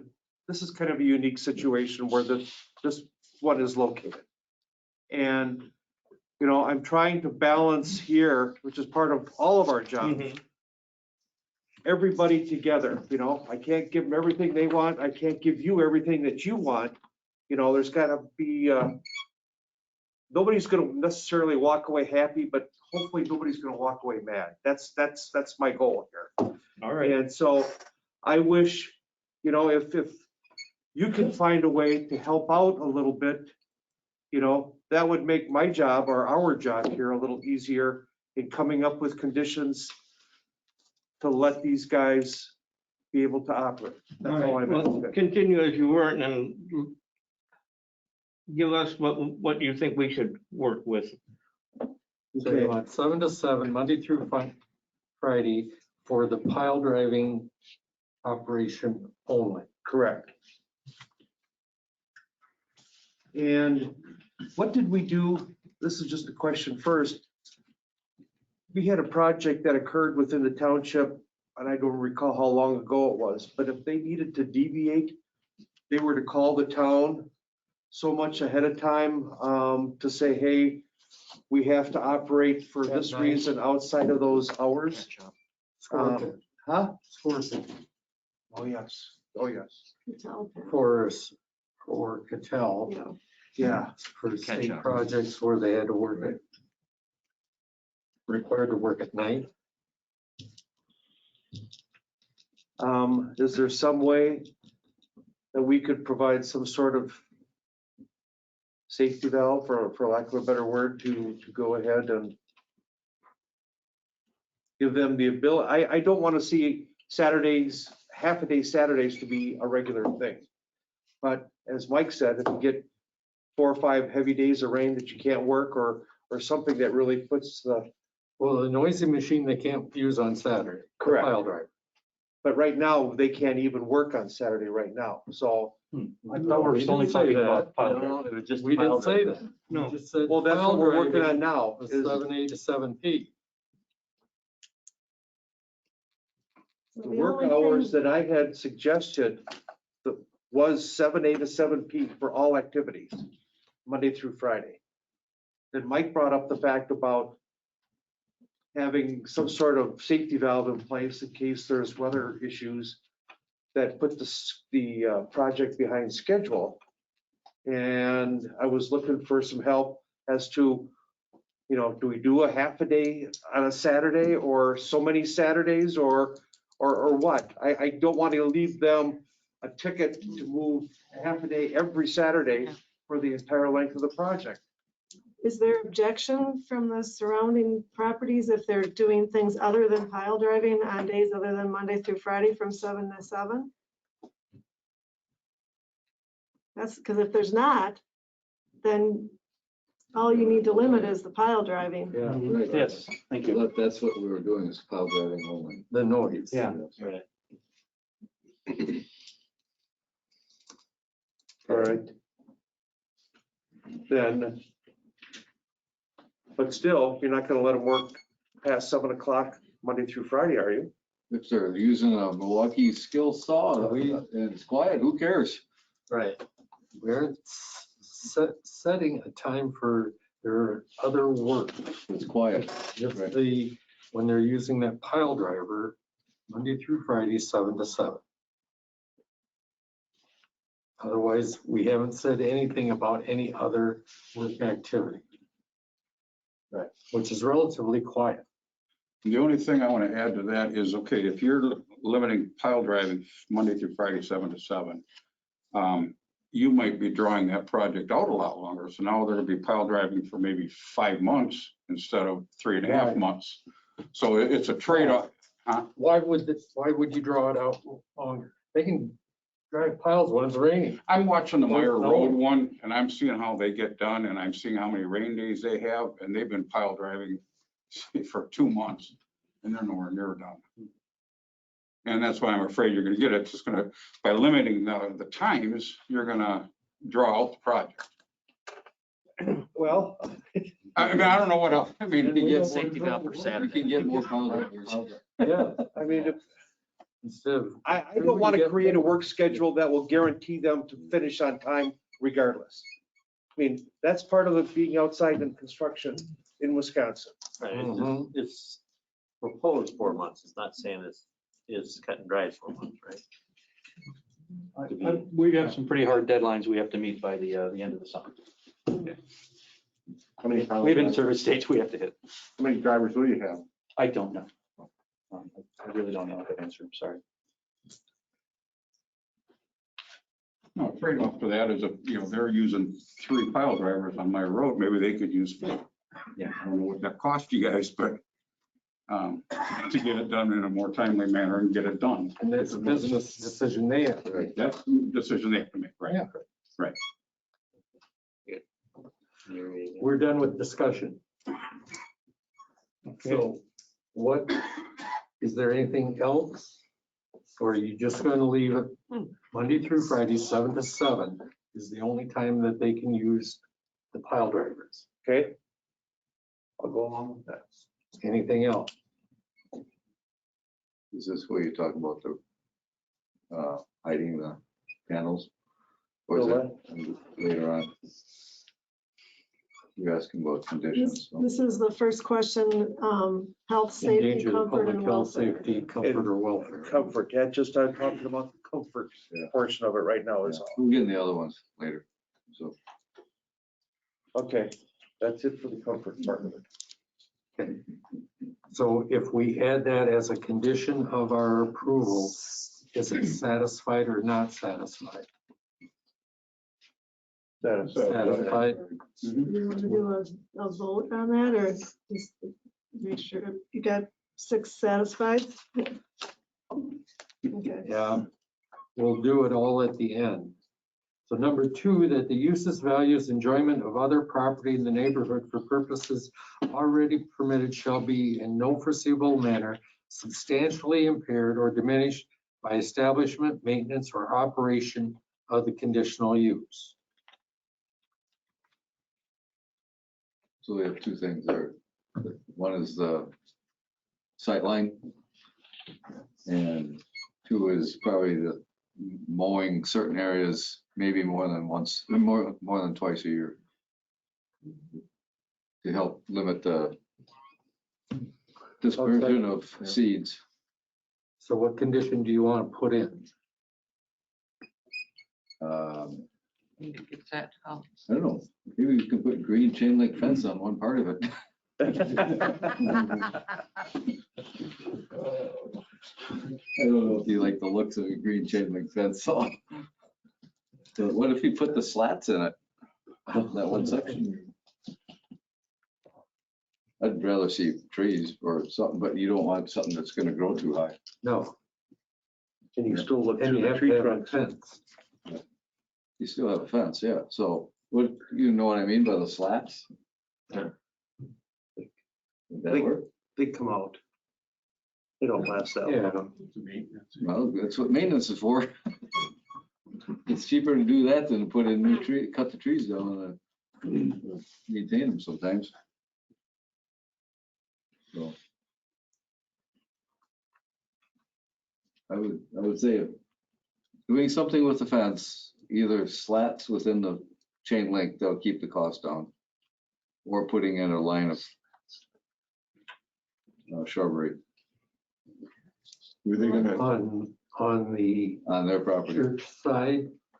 I don't care which side it is of the fence, Well, but it's on Dane County property. Bordering the church Bordering property. the church. Yeah, bordering the church only.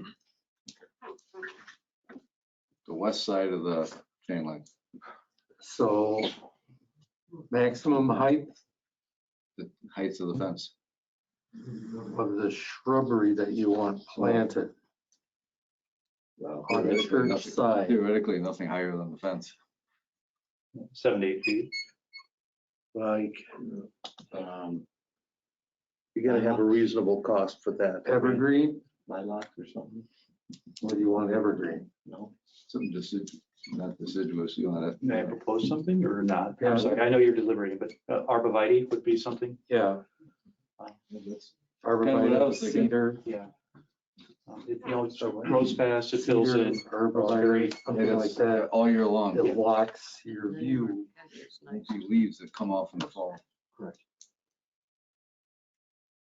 Kind of what I was thinking. There you go. And then the secondly would be mowing selected areas with 3 to 4 times a year, close to other croplands.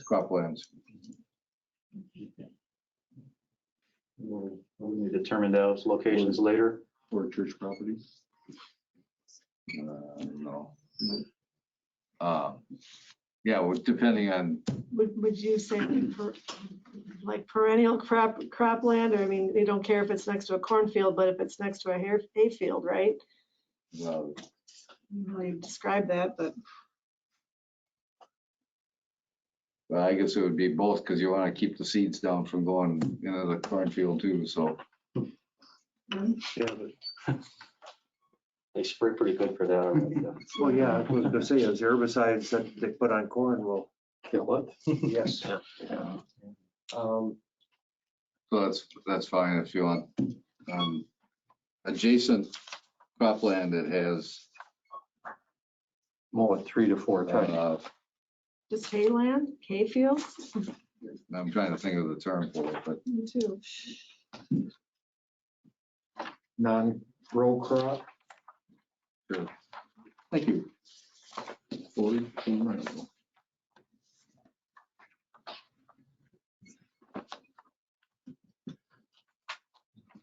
So we got on the church side, we want 7 to 8 foot arborvitae or cedars planted. Mow selected areas next to neighbors' cropland, which is non-row crop, 3 to 4 times per year. And with that addition, does that then make number 2 satisfied? I might. With everyone? Okay, then number 3, that the establishment of the conditional use will not impede the normal and orderly development and improvement of the surrounding property for permitted uses permitted in the district. But it's satisfied. Number 4, that adequate utilities, access roads, drainage, and other necessary site improvements have been or are being made. Yeah. I mean, None are needed. well, you'll have to get a road right-of-way permit from us, and you'll have driveway access for the 2 off them, right? But that's nothing Are you great. sure, just a question, are you sure that you're not gonna have to get the county involved from the perspective of all those gravel driveways that you're gonna place in there? We've run into the fact where the county has made us, or made As long as they homeowners. don't do more than 20,000 square feet, they don't have to do the stormwater. We'll adhere to whatever requirements that the county has. Based Yeah, on our I just- plans, yeah.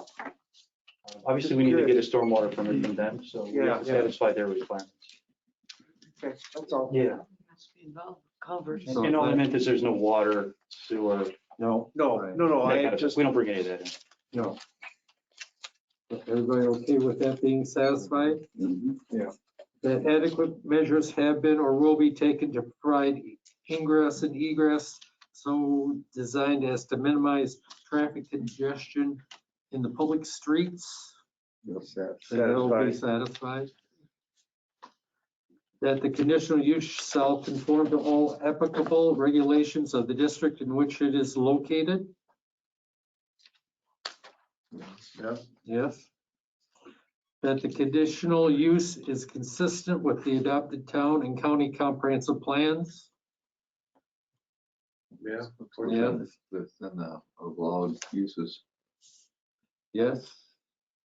If the conditional use is located in farmland preservation zoning district, town board and zoning committee must also make the findings described in 10.220 parent 1. The use and its location in the farmland preservation zoning district are consistent with the purposes of the district. It's an allowed use. So it doesn't change the percentage of land. Farmland preservation land. Right. Okay. The use and its location in the farmland preservation zoning district are reasonable and appropriate, considering alternative locations or are specifically approved under state or federal law.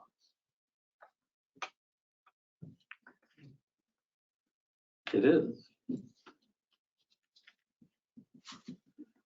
Because it's an allowable use.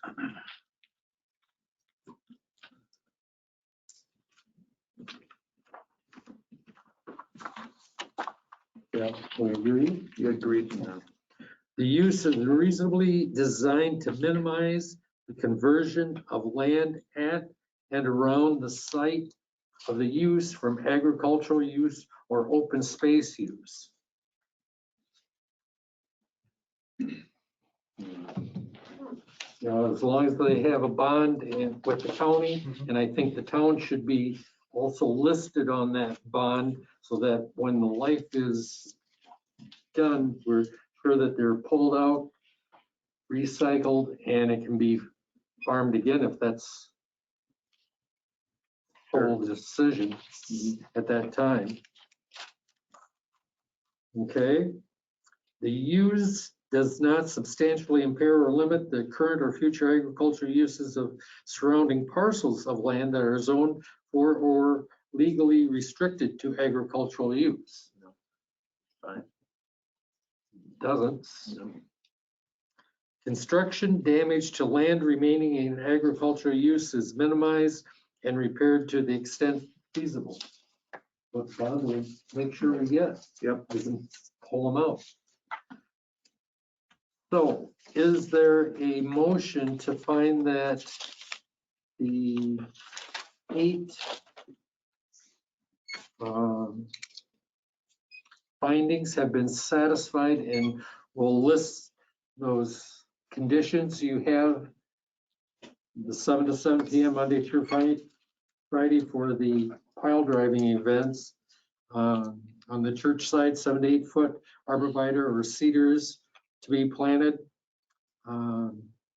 Mow selected areas next to neighboring cropland that is non-row crop 3 to 4 times a year. Motion. You made the motion? Yes. Is there a second? Second here. Any discussion on the motion? Hearing none. All those in favor signify by saying aye. Aye. Opposed, same sign. Motion carried. Town board will pick this up on Monday, Would you like me here for that? I suppose, And the time? 7 o'clock. All right, I will be here. Thank you. Thank you very much.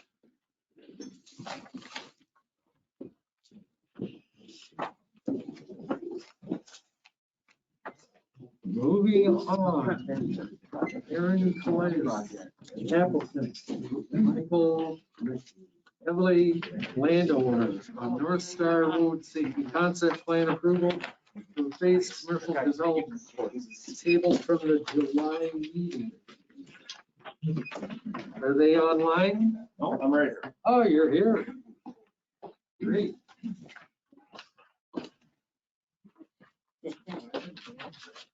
No, I got so comfortable, I'm gonna stay.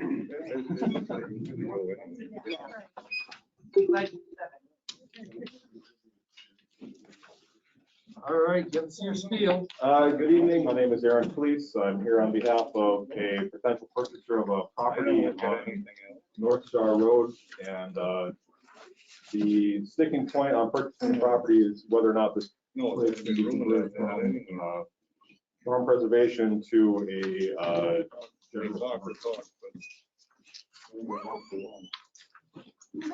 I'm here for questions.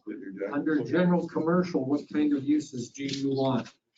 They are seeking to do contractor condos, so someone who has a small plumbing business or electrical company, something like that.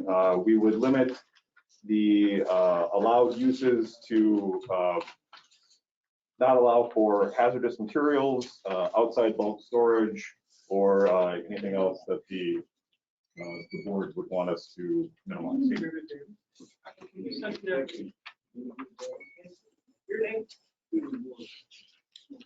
Are you familiar, have you gone over the food street? I have. What are the, how many storage units or condos are over there? Oh boy, I think that development has several buildings on it. Lease. Yeah, I'm not sure where the. More than 8 buildings. There's more than 8, but They're bigger, 12. I don't know, if there's multiple owners, so that. Yeah, I'm not sure where that breaks down. Well, I went over, I looked at Access Dane, looked at all the buildings, went over to today and looked. And from what I could see, there's one electrical contractor, there's one heating and air conditioning, and the rest are all automotive related. Transmission, tires, people working on cars. There's one that has two sections of the building because it's labeled twice on side of the building where he has a bunch of cars out there for sale. Okay. So when you talk about what you want to go in there, it is not what's over there. And they also on CV, that's all automotive too. They also don't currently operate those two properties anymore? That's the problem. Yeah. So that's the exact, what's that? Problem is who manages it? And it's Banyan Management, I think is the person that is manager of that site. So the part about it that I don't get is that you're gonna come in, you're gonna build this facility, and then over time, you're gonna actually create a condo docks. And then you're gonna turn it over to a management company, and all these buildings are gonna be sold to individual people. Is that how I'm reading this? That is a potential outcome, yes. I can't look 20 years into the future with any certainty. Well, that's the problem, is that you want us to tell you, hey, this looks cool. Go ahead, buy the land. And I'm not gonna do it. I don't understand why you think I would tell you, hey, this is a great thing, go buy the land. I don't understand that. Because in no manner, or anyone here, I think should tell you to buy the land. That's what you came in, the last time you were talking about, hey, if this looks good to you, we're gonna buy the land. Is that where you're at right now? That is still where we're at, yes. Without the future development possibility, my client's not looking into buying farmland.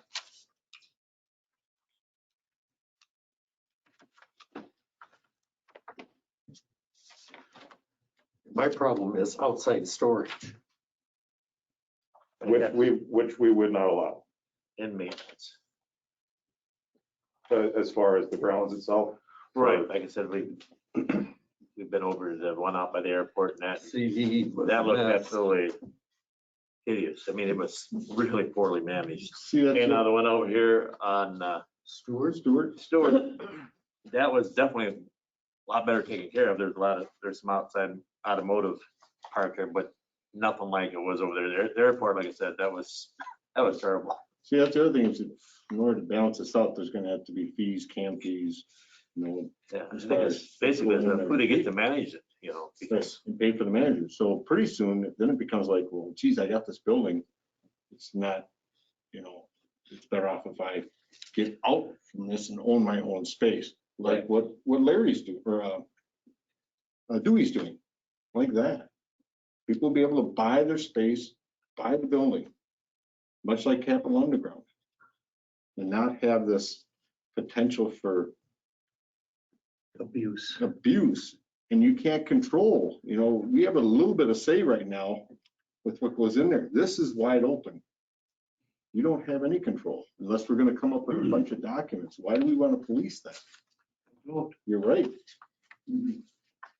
They don't have the resources to do so. Right.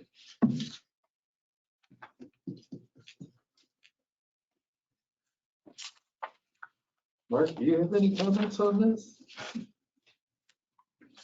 I haven't seen this latest layout. It sounds like it's less about the layout and more about the future management or concern about management. In The long term, what's it gonna look like? Yeah. I think that's a legitimate concern. I think, you are looking at, a future that could go just fine, or one that you're, kind of forced to manage the development and potentially manage disputes between individual owners within the development, where, one has a particular higher standard, one has a lower standard. So that can be, a challenge. I don't know how different it is or would be if these were all separate lots and we could have a similar, set of concerns. Separate lots versus condominiums. I don't know if the condominium arrangement per se is, bad. Yeah, homeowners association, property owners association, not a home, might be a good thing for governance. Part of the reason of keeping it all as one site is due to the fact that there aren't any utilities there. So it could be a consolidation of the waste treatment and the well itself. just to continue, this is something that, you'd want the town attorney, me to review, condominium docs before you guys, just put it on the agenda and took action on them and provided, an opinion and at least some means to control things. A condominium association that has dues is a lot better than one that doesn't. Yeah. For instance, that's just a simple thing, where there's a condominium association that's funded, has a seed fund up front. You would have to have that. And just tools and techniques like that and others to increase the chances that it's going to be taken care of. So I remember time. the properties on Stewart Street, what they look like 40 years ago. Pretty bad. They were heading downhill. Yes, they were. And somewhere along the line, somebody bought it, cleaned it up. But, there's no control like we're talking about. And that to me speaks as a redevelopment. This is a new development. We have a chance to put in what we think should ultimately be what we want for our township, the size of our township and how it gets managed. So it's not a redevelopment. I look at that, I keep reminding myself of that. Yeah, and honestly, I don't know how those projects that you guys are citing were set up, how well they were set up, how poorly, I don't know if any of us do. No. So, you can try to set it up well, and I think we could do that. The challenge I know that Troy, you and maybe Steve is having is what happens 40 years later. Or less even. Yeah. Or, if things go sour, does the town have the ability, the wherewithal, the Remedy. the tools to kind of make things right? And I think that's understandable concern. The one neat thing about this compared to the other proposal you showed is you have immature contractors coming in here, supposedly growing. They can actually morph into the bigger units and then morph in the even bigger units potentially before they get moved out. Right, before they buy their own space. And I did notice that as well. And I just, I see those bigger units in the back. And so, if you were to approve something like this, the question would be what assurance do you have that you'll have this, what we see here versus, just several more of those, smaller units instead. Well, even the large units are still subdividable. So, so there is still an option there. It more comes down to what your space requirements would be. Would there, I think one of the things that we talked about the last time I was here was the potential for building a multi-tenant building in the first phase as opposed to just individual standalone buildings. Yeah. Larger rather than smaller. Right. Yeah. Build the multi-tenants first. Mm-hmm. It would test the market too. I mean, as far as you had somebody come in, you had one of those large buildings and you said, yeah, we can make it. They don't have to take it all. They can take whatever portion they Correct. They can take need. half the building, 3/4 of the building. Yeah. And I mean, we're seeing those types of buildings all over the place. And that's where we're going with what did they look like? How are they? Walsh Road is one. I would never allow all the buildings to look the same. That's what Walsh Road is. That's just, everything's identical. And then there you had somebody that had a small business, and you had somebody that had their workout gym, and you had somebody that had their boat storage in that. So it's, I guess, what do we want down there? I mean, to me, the capital on the ground, that's good. A electrical company of like Nichols or something like on that scale down there. It's kind of, I would personally like the bigger building that is subdividable. Rather than a bunch of little ones. Yeah. Right. It's kind of like I'm trying to finish your sentence. I'm not. That's all I'm doing. It's kind of like the McAllen development on Femrite on the east end of it, where down, it'd be east of where Viking Electric is and stuff. There are some really nice looking buildings there, glass fronts with multiple tenants. And then if you go down the side roads off of Femrite, whatever the roads are called, there are some smaller buildings behind there that aren't the ones that you see initially as you're driving by. You know, this, as these guys said, having larger buildings up near the front would kind of just, I don't know, just set a better picture of what, you know, we all have visions of, you know, the development to look like. You know, I don't want to have a whole bunch of little sheds, you know, in a row. Look at your impervious surface, that you have to put all that in there to accommodate all those little buildings, when that valuable space to put into a building. That's the way I kind of look at that. Yeah, that's true. And even though, you know, this is, you're still talking about having to do the condo type setup. Unless one person is gonna come in there, That whole building. put up these buildings and own the whole development. And then would sell the whole development. Or if it was sectioned off in larger, like what Dewey's doing. And then somebody buys their lot and they build their structure. Is there room, looking at how narrow the strip is to the north of the residential parcel though, to get a very big building there? There really isn't. That would be the tricky part, is you would lose majority of that leg just to get to the bigger building. And still have any good size left.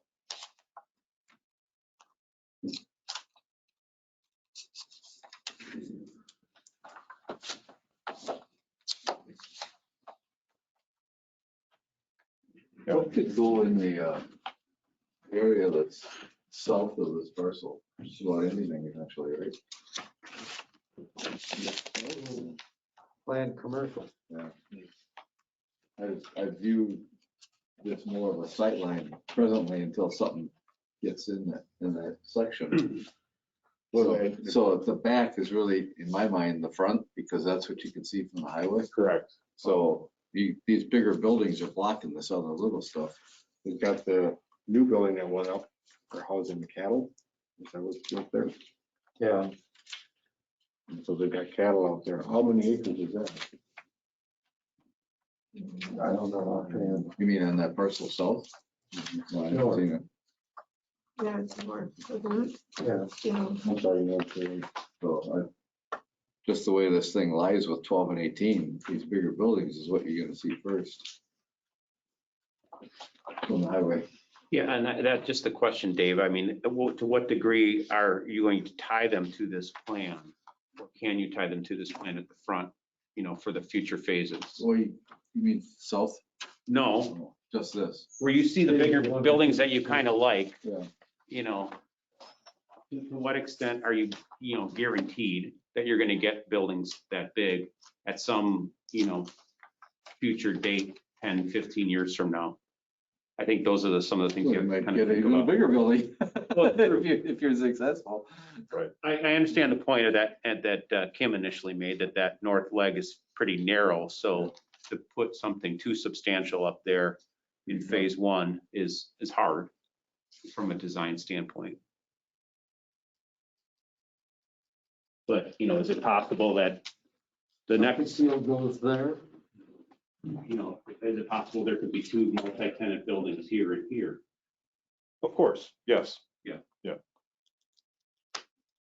The elevation would prevent that, perhaps, I don't know. The site's relatively flat. No, I meant for the septic field to be up. Oh, the site actually does slope away and down to the west or northeast corner a little bit. Yeah. That's why you have it drawn where it is. Right. There's that drainage way through there.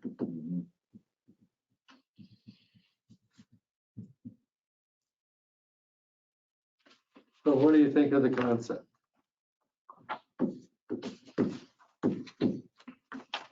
I personally like it better than the first one because of the bigger buildings. True. Yeah, just the drawings are better, yes, but the whole bigger picture is still the same. Unless you have a really good property owners association And or management company. or a management company, yeah. Yeah. Tell- Those are the biggest issues, I think. And then that's, once you get a management company, Keep it. keeping it, Yes. Becomes the problem. right, because they're not tied to the property. No, Their fees aren't met, they're gonna leave. right? I've also seen, where covenants are applied to the property, the covenants could potentially do what you want to do is to now make sure this is not all just, vehicle repair. Oh, yeah, operations. right. They could also include design provisions in them that they would initially propose, the town could review, comment on. And I've seen covenants that are written in such a way that says if the owner doesn't or condominium association doesn't enforce these, the town has the right to enforce these as if it were a zoning type standard. You charge it back. To whom? Property owner. Well, some bankrupt corporation. No. Yeah, what you're talking about is that, if we were in a city or village, we'd be talking about apartment building and you'd have the same kind of issue or a kind of a standard condominium development. You always have that uncertainty where you have diffuse owners, owning or leasing a particular site. It's hard. When you do your large apartment buildings, your client is the person living there. That's it. Who's coming in. Same way with the condo, and those documents are fairly strict. What you own on the condo doc and what you don't own. And what you can do, what you can't do. Same way with your leases. That's why this is much broader to me. It is. It's possible to draw it up well. The devil is in, enforcement over time. As a landlord, I can go in there and I can say, I'm going to inspect your property every 6 months. I'm going to bring in the salt and look around. If I see any evidence of something that I don't like, whether it's drug activity or you've got people that have moved in, we're going to have a talk. That's the way it is. And all my lease renewals now, I walk the property to see if there's something I don't like. If there's something that we need to talk about and we can come to an agreement, great. Otherwise, it's a non-rent. That's the part about, you're not going to get that opportunity, is the way I see it, in these buildings. Mhm.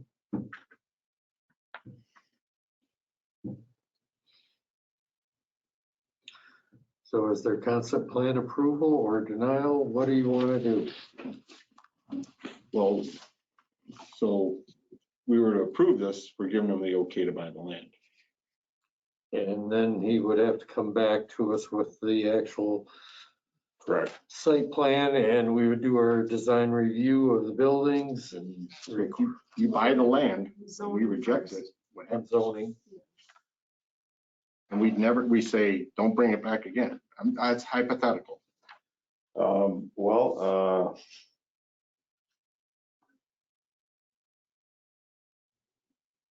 I don't think I have an answer for that one. That In good faith, I don't think I could sit there and say, go buy the land. You have to make that decision yourself. You just do. That's the American way. That's the risk reward situation. You're gonna risk.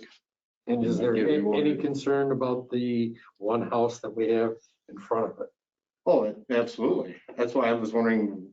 he is actually part owner of the land that's up for sale. And what's that? I thought so. Yeah. So he is a residential framer. So he was hoping to maybe build some of these buildings. So he's hoping to have a hand in this development as well. Well, then, let's confuse the issue even more. If he's part owner of this property, why are we gonna develop all the way around it? Let's include it all or nothing. Yeah. That's the other part. If you're gonna do this.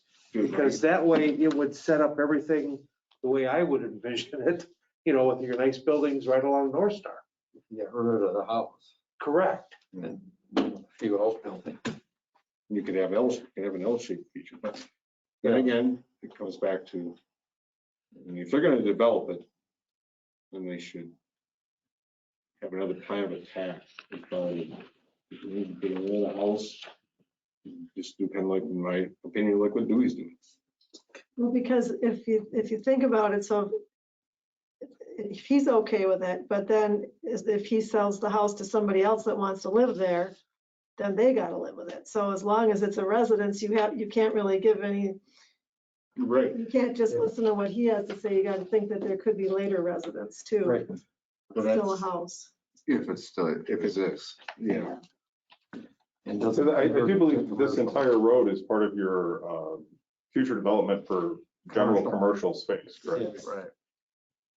But I don't want to have a big development like this, and then 2 years down the road, just throwing a number out there. Okay, the house gets sold.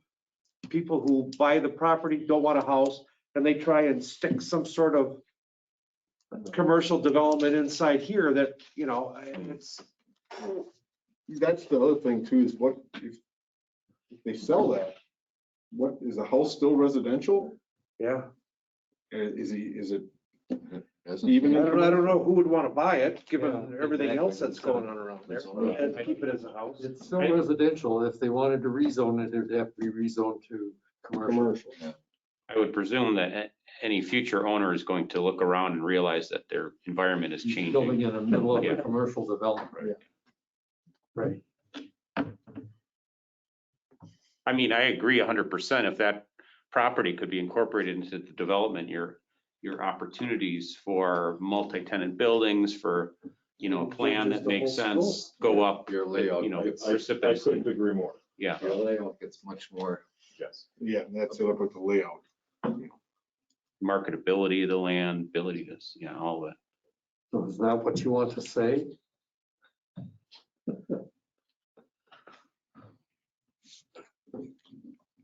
Makes no sense. Part of me wants to say all or nothing.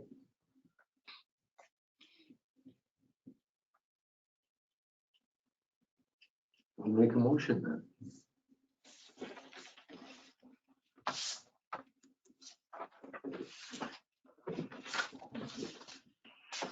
So if you come back with all, I mean, then we're. then he would be, part of my motion would be then, if they can acquire the entire, what we're seeing here, the 2 parcels, they The come back to residential us with a parcel. revamped conceptual plan. Would probably fly. Huh? That might fly. Yes, indeed. Okay, so they come back with the building plan. What about the operations, the condo deal, all that? That's stuff that we will have. We would want to see what that agreement says. It would be almost like doing a subdivision. Yeah, You'd be exactly. doing all the developers agreements and covenants and everything, just like you would be for a subdivision. Yeah. Unless he buys, or develops the whole thing as simply as a landlord. Right. With multiple buildings, then you don't need all that other stuff, right? But, no, but we would still be able to have a say as to what kind of Yeah. businesses go in there. Yeah. Yeah, and design standards. Yeah. And then, So you're still going for the commercial zoning. Agreed. But my point is, if he's gonna come back with a site plan and say, you're gonna own all the real estate and you're gonna be a landlord, you don't need to do the homeowners association and all that stuff, right? But we could limit what's gonna go in there. The conditions. So just so I understand, if these are not condo units, these are rental units, right, correct. then your concern goes away, or?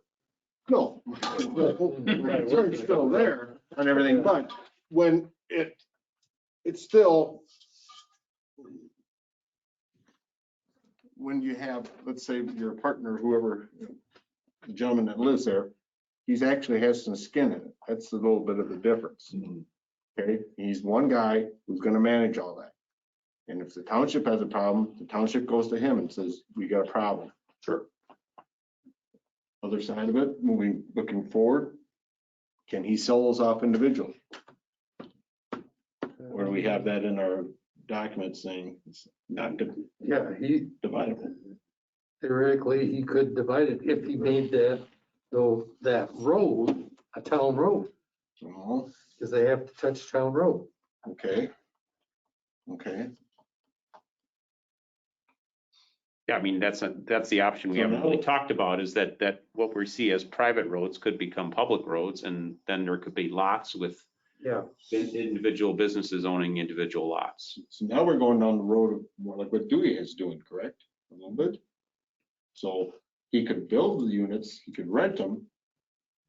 But if he wants to sell them, he sells a whole section, much like a Dewey, like an acre or maybe 2 acres or 5, whatever Okay, size. now that's doable to me, Mhm. because you don't have any condo docks. You are each person's gonna buy their chunk of land. The land's not shared. Knowing what the conditions are that we put on it originally, on the original zoning. Yes. Mhm. Would a shared septic and well system still be allowed in that instance, though? Shared well would be, I mean, there's, Yeah. County probably wouldn't allow shared septic. I don't believe so. Each building's gonna have to. You would have to check with the county sanitarian. These guys probably can't give you the final answer. Yeah.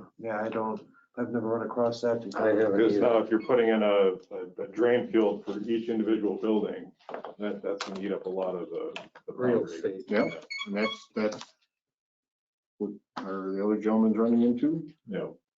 but That's the downside.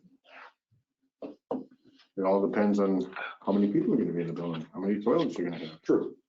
And I know the size that I've got right now is 10 times what's required, just based on, even if this was a complete business occupancy with 530 people on it. So there's more than enough space there for it, but it's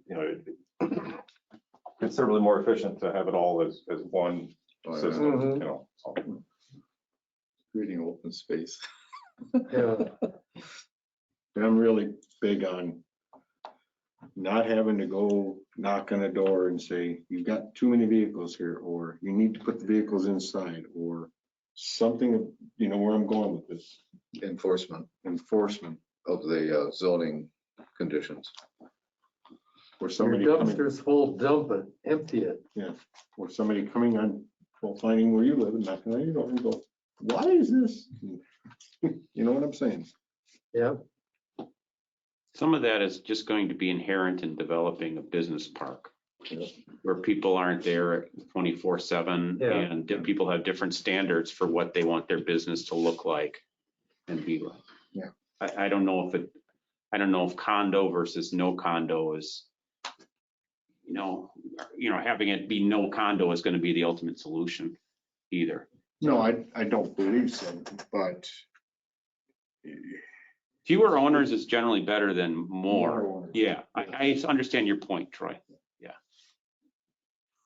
and being able to knock on the door of the owner and saying, you need to correct this versus going to a management company and have him. Yeah, or a condo association, and Condo they, association. everyone points the finger as to, no, it's the association's responsibility. No, it's the individual.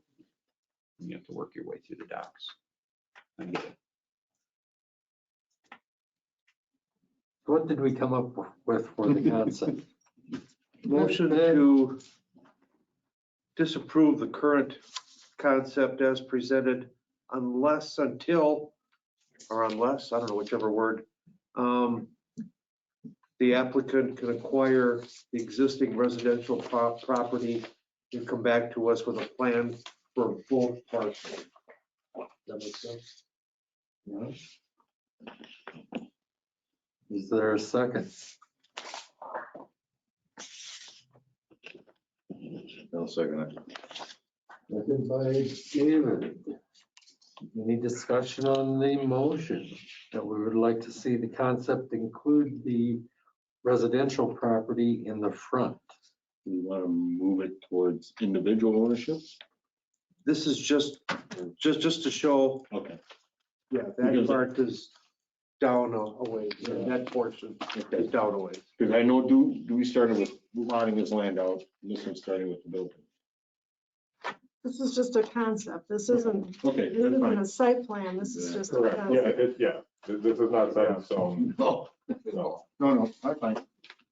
So on the motion, all those in favor signify by saying aye. Aye. Opposed, same sign. Motion carried. Thank you for putting up with it, Aaron. Thank you for your time. Continued discussion on the updated comprehensive plan. They would get you when you're all tired, worn out. Good. Are you gonna present or does Nick want to? Nick is here with us. So do you all have copies of the thick document that I provided? Kim provided? Okay, well, that's, yeah, There's a couple people online, so I don't know if somebody should, I can Okay. share too. yeah, if you want to share, Kim, that would be great. I think Nick's really busy taking notes of what anyone's going to tell us here.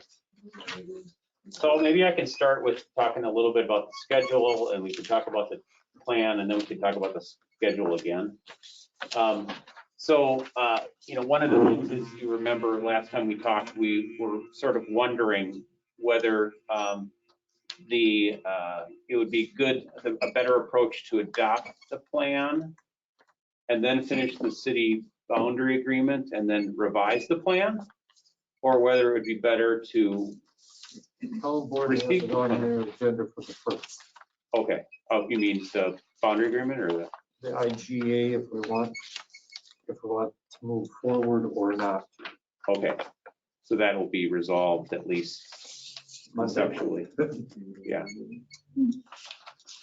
Okay, so I guess we can hold on that decision until then. So this is written in a way that could be adopted with or without the agreement right now in place. So Covered yourself pretty well. right.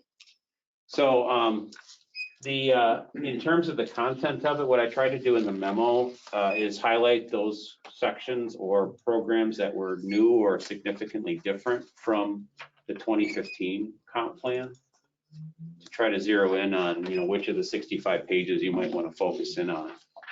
You remember that we looked through the land use chapter and the land use map quite a bit already. So that takes care of a third of the plan, more or less. So I'm really at your disposal, whether you want me to go through this page by page, whether you want me to hit the highlights of those, 6 or 7 new programs. Page by page. You want to do it? Let's do it. First of all, doesn't everybody love the cover? That's my hay bales. Is it really? That was just coincidental. I didn't know. She sent me some photos. Page 4 is the Schultz farm, isn't it? Yeah. That's where I recognize that. Okay. Whose farm is this? This is back at the end of County Road that we rent. Okay. Yeah, right across from the airport. Sweet. Okay, let's go for it. Nick's still on, right? I don't see evidence of him, but he's okay. Real good. Where do you want to start here? Well, yeah. Anybody have questions on page 4? Nope, but I have on page 5.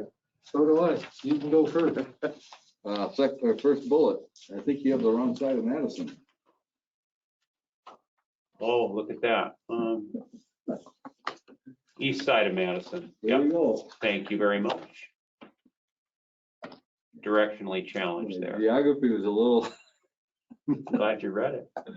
The township are you in? In the 6th bullet down, Yeah. regular communications with town stakeholders through the town's newsletter.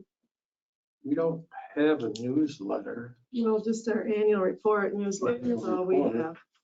Okay, we'll strike newsletter and Replace just it leave with it with annual webpage. report. Our annual report and webpage. And you could also say social media, because we do quite a bit we do Facebook quite a bit too. Yeah. Yeah, real good. And then in the next one down, second to the last sentence, loss of town lands to annexation, particularly in the city of Madison. No, it's the village of Cottage Grove. Yeah, so that's the second to the last bullet. Are we on 5 still? Page 5, yeah. March and April 21, it starts off with. Oh, I see. 7. So Yeah, but the survey respondents were more afraid of Madison than the village. So that's what that's trying to communicate. But they haven't annexed No, I anything get it. yet. No, I get it. Yeah, I but get it. Prospectively, they're concerned. The perception is that they're the big bad They're the guys. big bad wolf. Yeah. Okay. So, I mean, we can make that a little bit more clear. We can even say, even though as of the date of the survey, the city had not annexed any town land. So why don't we do that? Okay.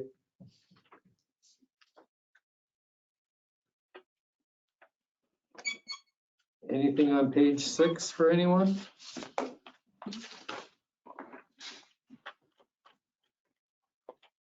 Nick, could you do me a favor? Could you unmute and just make sure, I want to make sure that you're hearing all this and getting it down?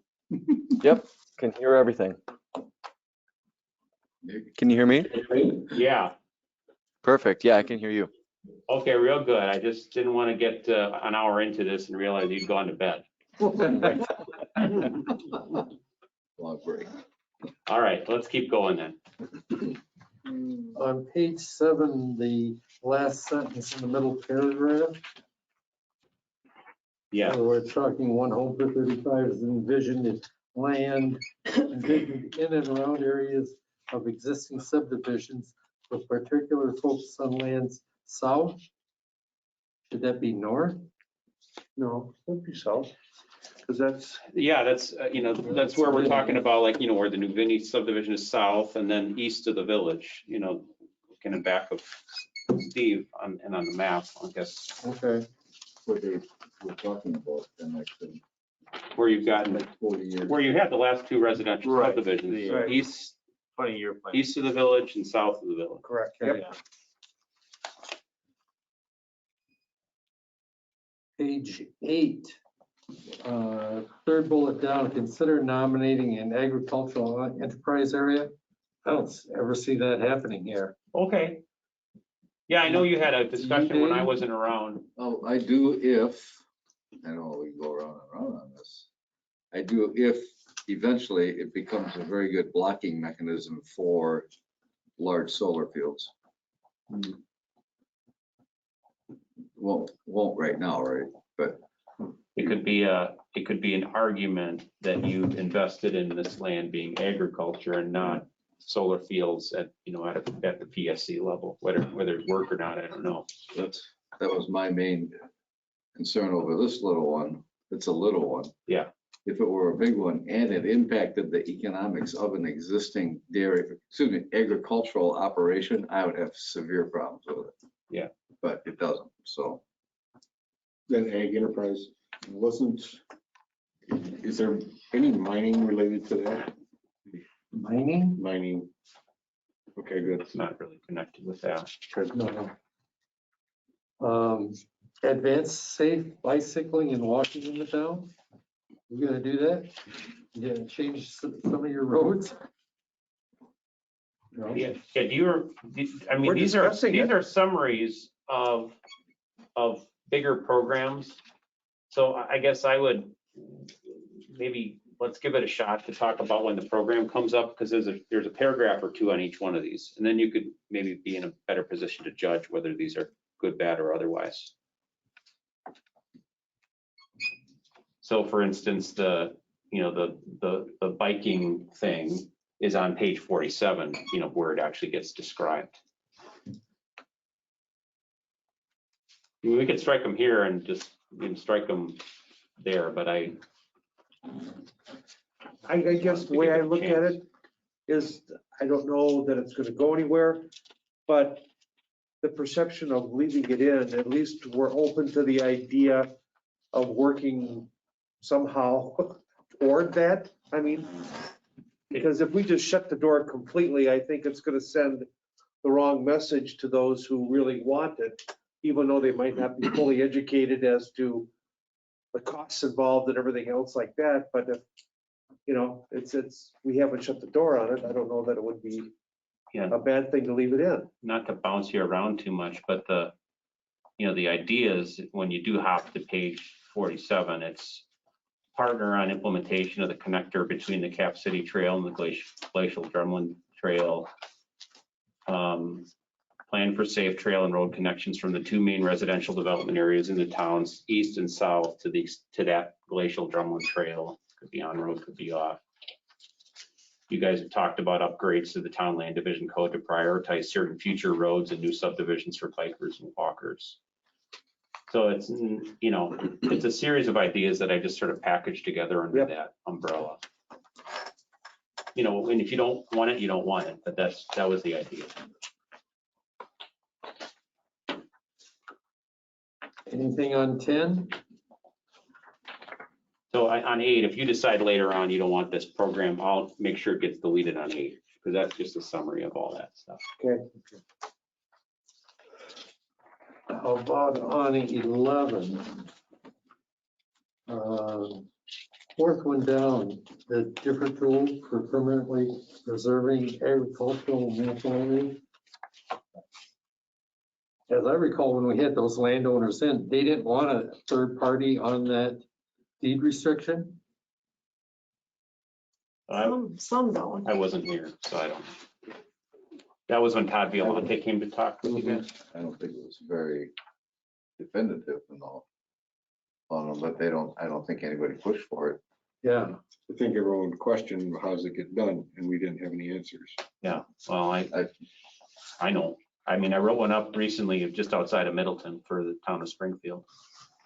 The idea is that if you have like a land trust or someone else, or you hire Pride Farms as a holder, the farm could still be annexed, but it just couldn't be developed. Right. Without that third party, once those deed restrictions lands get annexed, they're gone. They're gone. I think some of those people on the border are seeing it as an opportunity that they don't want to give up. Right. I was wondering. Chair is really humming. I was wondering where that noise was coming. Yeah, it sounded like a. He was sitting there like, where the hell's that noise coming from? I sat very still, make sure it wasn't me. Yeah. Anything on page 12? Vibrating butt. What's the percentage? I think that was one of the notes you made in the handout to us, Mark. The percentage? Yeah. 8 to 1. Well, I'm sorry, what what page are you on? I might be. 12. Oh, I haven't asked the county to calculate it for me yet. Okay. But I'll do that. So we can get that number in. Are we gonna leave agricultural enterprise areas in the town, in the plan? I think so, yeah. So, yeah. It got softened up from the 2015 plan for what it's worth.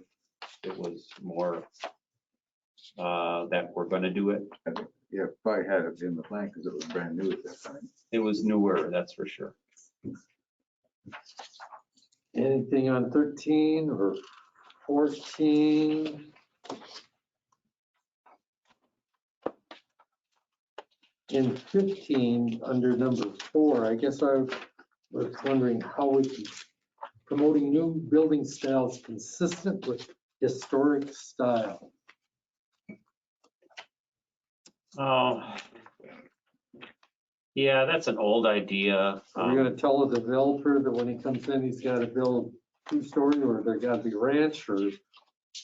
No, I mean that concept. Oh. First of all, I don't hold it very near or dear to my heart.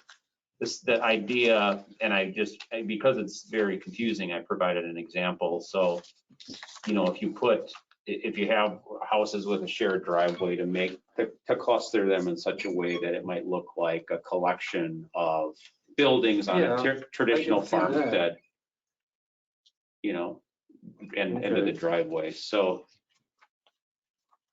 but it's your call, guys. I don't. That's a recycled policy from your last plan. 16 or 17? I like your definition of agritourism. Yeah. Because we are having, throughout the state, several municipalities having problems with hospitality. So I'm glad you put it in here. Good. Thank you. I'm happy to answer any questions on land use. On 9, on page 19. Yeah. Should we list the dates that you or someone has talked to the Village of Kites Grove and Village of McFarland? That we actually did that. Yeah. Yeah, I could do that. What I'd suggest, Chris, is that we do it in the front when we talked about the process. Okay.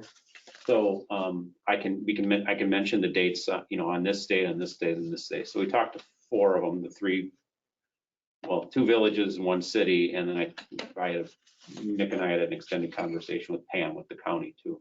Okay. So we'll just list those dates, if you don't mind, when we Yeah. talk about the process earlier in the plan.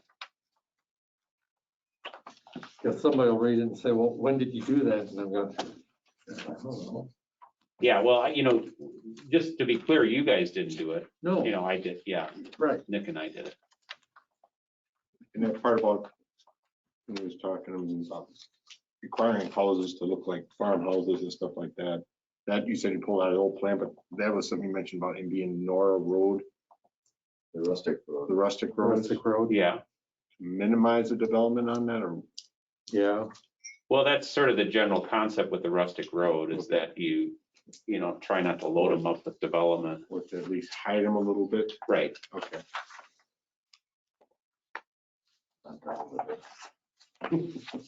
Around the patch of woods. In the back. Where were we? Oh, yeah. 21. Page 19. Oh, sorry. Moving on. I'm at the map. You're at the map? Yeah. I guess I have a question. If we want to somehow slow or stop annexations from the village,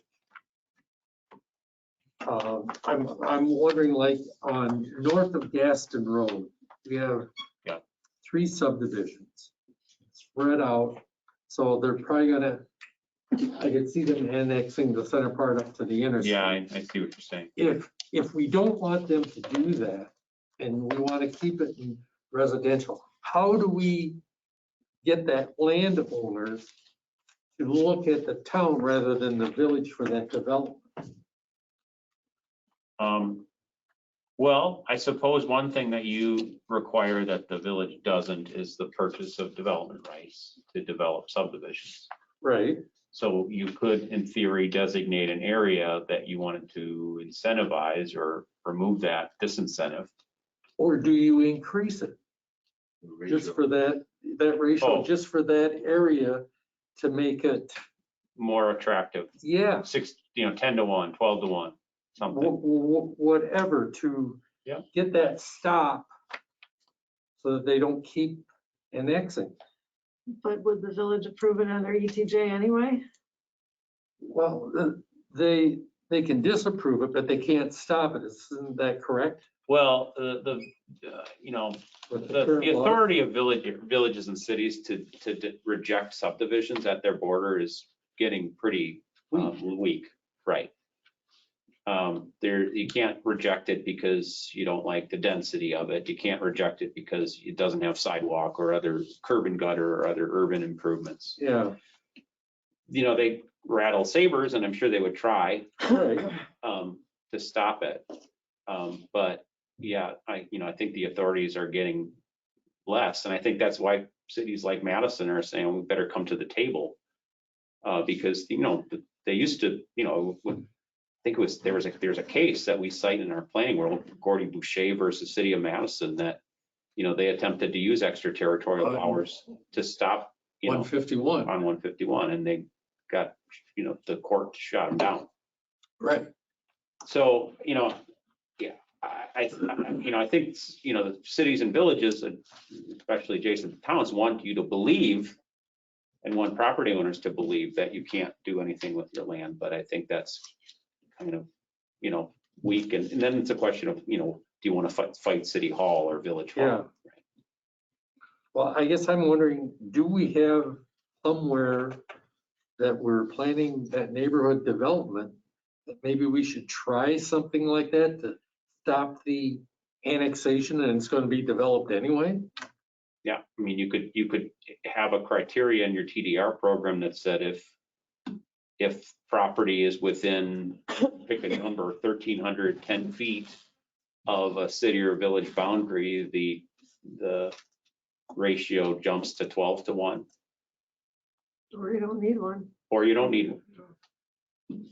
I thought of that too, Kim, but the idea of raising it up, I mean, to some super high number compared to what it is now, at least still sends a message that the town values its TDR program, rather than we're just abandoning it. The biggest problem we have though, I mean, I've been having inquiries lately for who has TDRs to sell. I don't know. I got a list this long and probably 3 people that I really think would ever honestly consider out of that list. We don't know. And so the program is, it sounds great, except that where do you go to buy one? And we've talked about this, you know, that we need to, I've even started to talk to the county about helping us identify who might have them to sell, because I would like to do a postcard mailing or something and say, we think you have a TDR or RDU to sell. You know, would you like to be on a list of potential sellers? But I don't want to send it to people that don't have one. You know, I mean, I want to try to make it not create more trouble than it's worth. Right. You know? Oh, they think, oh boy, I've got it right. And then you're really going to have a lot of explaining to do. Right. So would it be, like when we talk about the areas that we want to do these high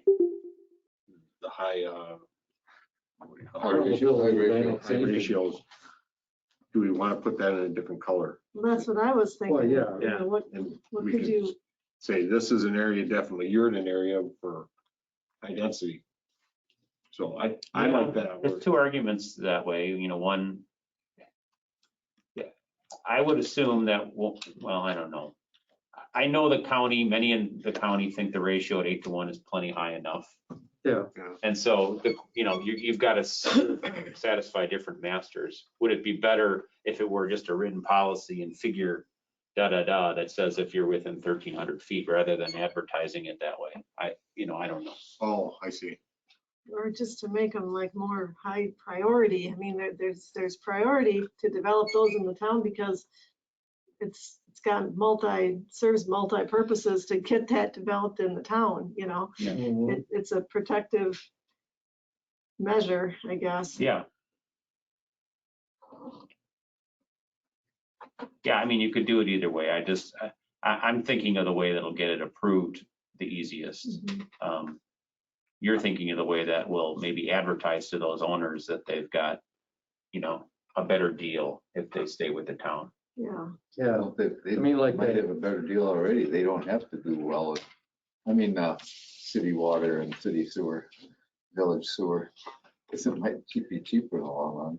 Well, it is cheaper, but the return on investment is less. It's less. I think people want want water and sewer. Yeah. People that are developers and that, anybody that's developing. That's the thing. Water. I think, well, yeah, and I'm the same way, but I think people as a whole. Well, you can just develop more homes per acre, you know, More density. Right. on city sewer and water. So, I mean, we do have, I forget what our minimum lot size is in the neighborhood development areas. Is it already a half an acre? Yeah, that's what I thought it was. Yeah, I think it's a half acre. Or 20,000 square I feet, thought so, it's 20,000. yeah. Is the minimum. Yeah, so you're right, it is.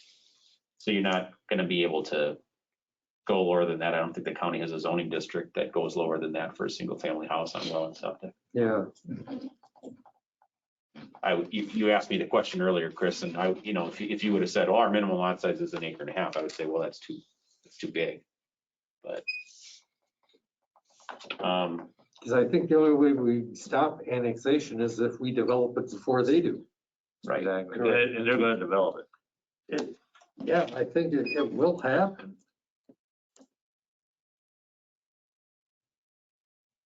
And the trick to that is to get to the landowner, correct? As far as the developing of that, I mean, if city or village says, we want that, well, if we get to the landowner first.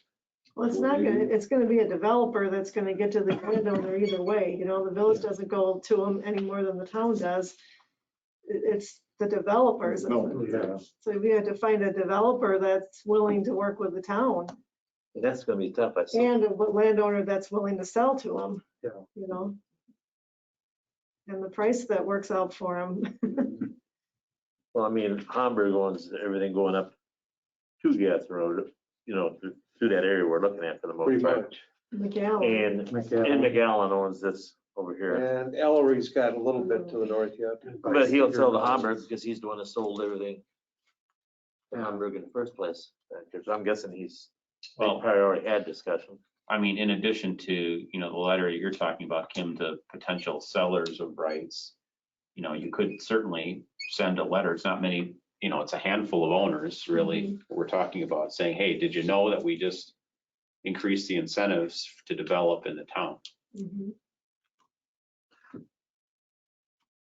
I was just looking for a way to stop that annexation. Yeah, I agree. I can buy into that. What would you I just think propose?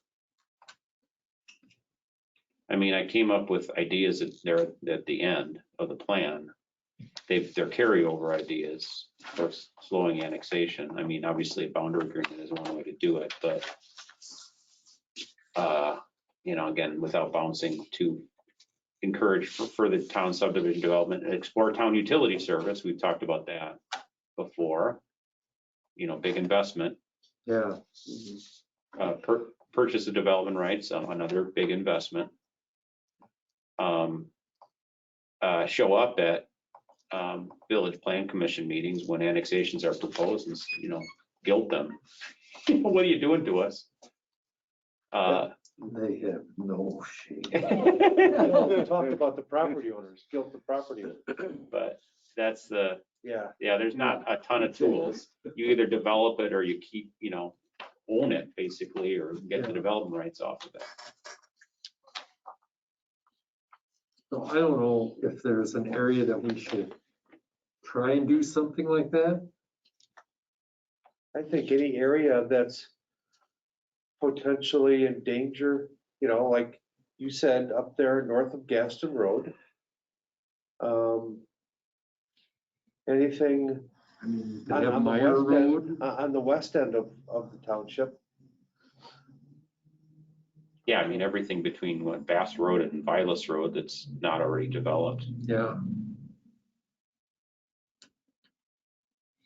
Yeah, I was just saying, all those properties are within, you know, a quarter mile of the village limits. If you just had a policy that says within a quarter mile, within a quarter mile of the village limits, we're gonna double the transfer ratio if it's neighborhood development area. Or you don't need any. Or you don't need any. Yeah. So you could, if I had one, I could sell it and still develop. yes. I could double dip. How about that? Why not? How's that for an incentive? I don't know if anybody has them, but Well, the way the plan's written, you can't sell one if you're in neighborhood development. Not right now, no. I mean, if you want me to write something up, but I guess that's really a policy thing, so I can't really say, you know, what you want to do, whether you want to just leave it alone, whether you want to double the ratio, whether you want to remove a TDR requirement. Or just like you said, put something in there, we're offering incentives. I mean, in that way, it doesn't tie us to one particular direction, you know, either increasing the ratio or removing the ratio. yeah, if you increase the ratio, like Mark said, we're gonna have trouble with the county. They don't like the 8-to-1.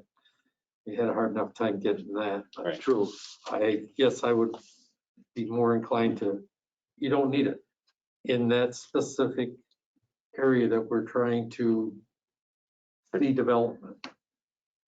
And I would think our larger lots would be better closer to the interstate than village smaller lots. But Fewer people along the interstate, me. What about multifamily along the interstate? See a lot of that. You really need utilities for that. That's the next thing is going to utilities. Yeah. So, you know, the towns that Out have, west end, you could probably do that, because that's close to that pipe. Yeah. Yeah, right off But the when you gas get station. up to where Ellery and McAllen's are, I don't know. there's water up there anyway. Yeah, but I don't know if we could afford the sewer. I mean, if you wanted to include something in the, you know, the TDR section of the plan that suggests that, you know, under these circumstances, X, Y, Z, the town may consider waiver or modification to the TDR transfer ratio. You know, that's something you might, you know, hate to use this word, might be able to slip in the plan. I would think it might be worth our trying something like that, because certainly what we've done hasn't stopped any annexations. Yeah. Agreed. No, and you're at a, you know, disadvantage. Yeah. If someone wants to develop in the village, they, you know, they can get all this extra density, blah, blah, blah, and they don't have to deal with, pardon my French, your screwy TDR program. So where does that put Kennedy Hills next phases? Well, I would argue that that's not really in jeopardy of being annexed. No, I know, but I mean, you gotta make sure that whatever distance you quoted.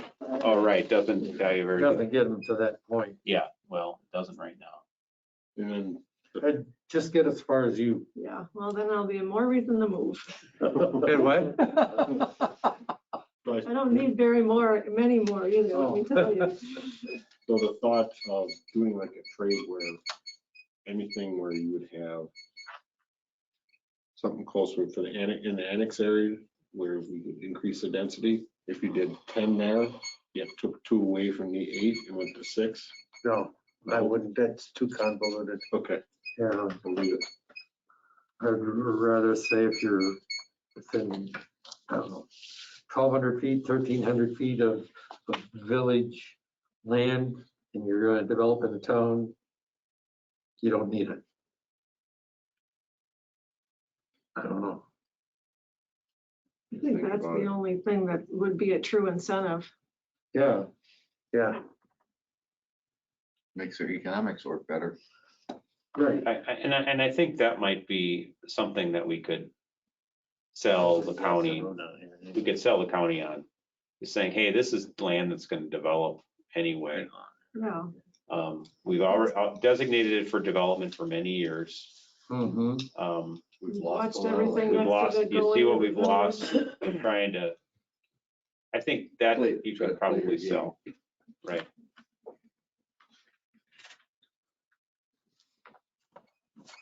Okay. I'll write it up and put it in there and see what we can do. I'll share it with you as soon as I can. Any questions on the map? Page 25, 26, 27 or 28? This is all pretty much the same from. Yeah. It is. I incorporated all the comments that you had. There weren't many, but you're right, Troy. Thank you. 31, 32, 33, 34, 35 and 36. Question on the typical implementing zoning districts. Is it general commercial, heavy commercial? Didn't you get rid of heavy commercial? Just heavy commercials in the county zoning. okay. I don't know why I thought heavy commercial was why it was just limited and general. Do you guys map it? Do you want to map it? Right now, it's almost like advertised as a potential zoning district in the commercial development area.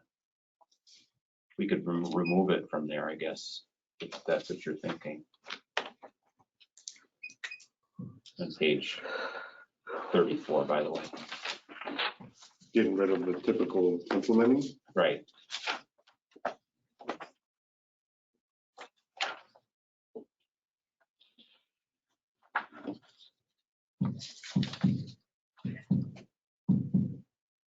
My point is that you do not want the heavy commercial district zoned in your town in a commercial development area. We shouldn't probably list it or advertise it as a typical implementing zoning district. I I don't know, I guess I've never thought about it that way. don't know if I wanted to see.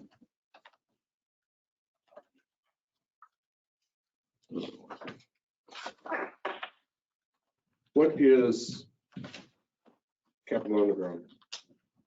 General. Is that? That's general commercial. The heavy commercial, you like big manufacturing. Yeah.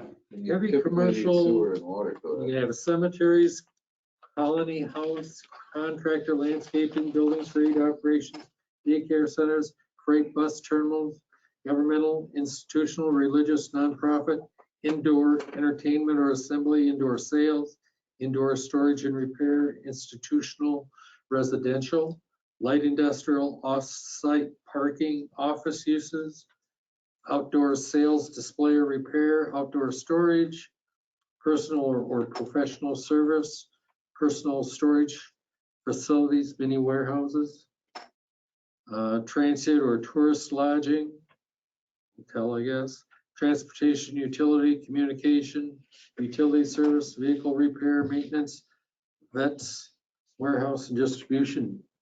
There's quite a bit of heavy commercial in the town. The new mini warehouses are heavy commercial. The northern part of the extraction site at Nafig Road is heavy commercial. The bus facilities, heavy commercial. So probably just leave it alone. Yeah, okay. Well, any questions on 43? We'll move back. Continue on. I know you guys are all getting tired and want to go home. All right, kids. Yeah. Every time I start to read about one of that, I end up having to read more. Tip and TIDs can get confusing. Yeah. Am I correct? It can get confusing. Is that something we want in the town? Kim and I have talked, we're going to probably invite Mark in January to talk about it, to educate the town board. Sure. As to what it is, means, Yeah, I'd be happy to do that. because we've never done anything, so nobody really knows anything about it. Right. And would you say that there's a lot of villages that have TIDs and TIFs? Yes. Yeah. Just about every municipality, village in the county has. That wants to grow a little. Yeah. Yeah, and you know, and increasing number of towns, Westport, Springfield, both have TIF districts. You know, the idea is it helps kind of achieve some of the things I know you're interested in, better quality development, you know, raise the bar a little bit. You know, they'll say, well, I can't build to that quality, I can't make enough money. Well, you might be able to provide an incentive to fill a gap for a builder to provide greater quality. Greater quality means greater tax base. Yeah. Or, you know, we have this idea within this map to kind of connect Nafig Road from N to North Star Road. It's hard to do that. No one, you know, property owner thinks it's that beneficial to them to say, oh yeah, I'll build that piece of the road. So, But if the town were to bond for it, Property has just been sold. oh, And he's gonna hold it, okay, because he's not gonna pay for a road. that's right. And what, I hear what you said. That property's just been sold, the 28 acres that Vicky Kraus had listed. Yeah. And according to Ellery anyway, it's been sold. The guy's just gonna hold it because he doesn't want to build the road. Right. So that's where, you know, a public improvement that has a broader benefit for the area, you know, the town would invest in, and then the future property taxes that would be generated as a result of having a big road there with more development sites would pay back the town for its initial investment. And if the town wants to set up a tax increment district, for example, in this area, the time is now before a lot of new development comes in. Yeah. Because then your base grows. That's in my opinion, that's a decent use for the TID or commercial. Right, that's where I would put it. Because I've seen some where they're using a non-residential. No, I understand. So, you know, So anyway, that's why I put it in, and as I pointed out here, you guys have passed the threshold where you could actually make a tax incremental district that's like a city or village. Yeah. You weren't in that ballgame before. Any questions on the rest of it? From anyone?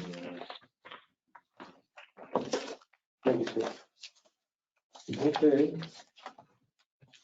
I like Do you what have I any see. questions for us, Mark? No, so should I just sit tight to see what happens with this IGA decision at the town board meeting? Monday night. Okay, so then what, after that, we can package this up. Unfortunately, the feds can't get their stuff together and they still don't have all the census data for us. So we've got some of it, we can charge forward without it. Hopefully it'll come in the next few weeks. But we were leaning on that or waiting on that for the other volume of the plan, the conditions and issues volume, to be able to finish that up. I doubt it'll suggest anything so shocking that it'll affect policy in a big way here, but you know, we'd like to be able to wait for that for a few more weeks. But yeah, I'll just touch base with you all. But then the next step ideally would be that we'd invite the town board to one of your meetings. We just have a joint public hearing. We'd need to put a 30-day notice in the paper before that. We could do that and get it notified and, you know, get it on the town webpage and, you know, use our social media and other things to make sure that people were aware of what was going on. Right. Okay. You want to talk about roadway? Yeah, Nick's comments. I did. Could we increase, I didn't know we could increase our right of way. Sure. With the required right of way? Sure, yeah, you can definitely within your subdivision ordinance say certain roads are 70 feet or, yeah. We want 66 or we want 90 feet. The developer may get pushed back. Right. it's only 10 feet more right here at 70 feet. 4 feet. 4 feet. We're 66 We're now. 66 now. I didn't see, are we talking about something to put a path on one side or? 3 foot. Oh, shoulders, paved, yeah. I don't, asking for 4 more feet in the road right away, that's nothing, is all. It's not much. No, depending on how long the road is. Exactly.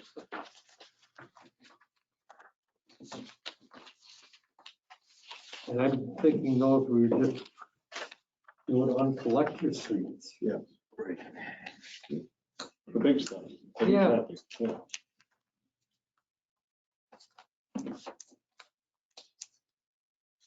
So if that's something we should look at changing in our subdivisions. Yes, you gotta start somewhere. So was that a motion by Anders? So moved. Second. Second by Dave Mule. Any discussion? Hearing none, all in favor, signify by saying aye. Aye. Motion to adjourn. Second. Motion and a second. All in favor, signify by saying aye. Aye. Opposed? Motion carried. Motion from Anders and Anders and Troll. Mark, I like the work. Thank you. Good handouts from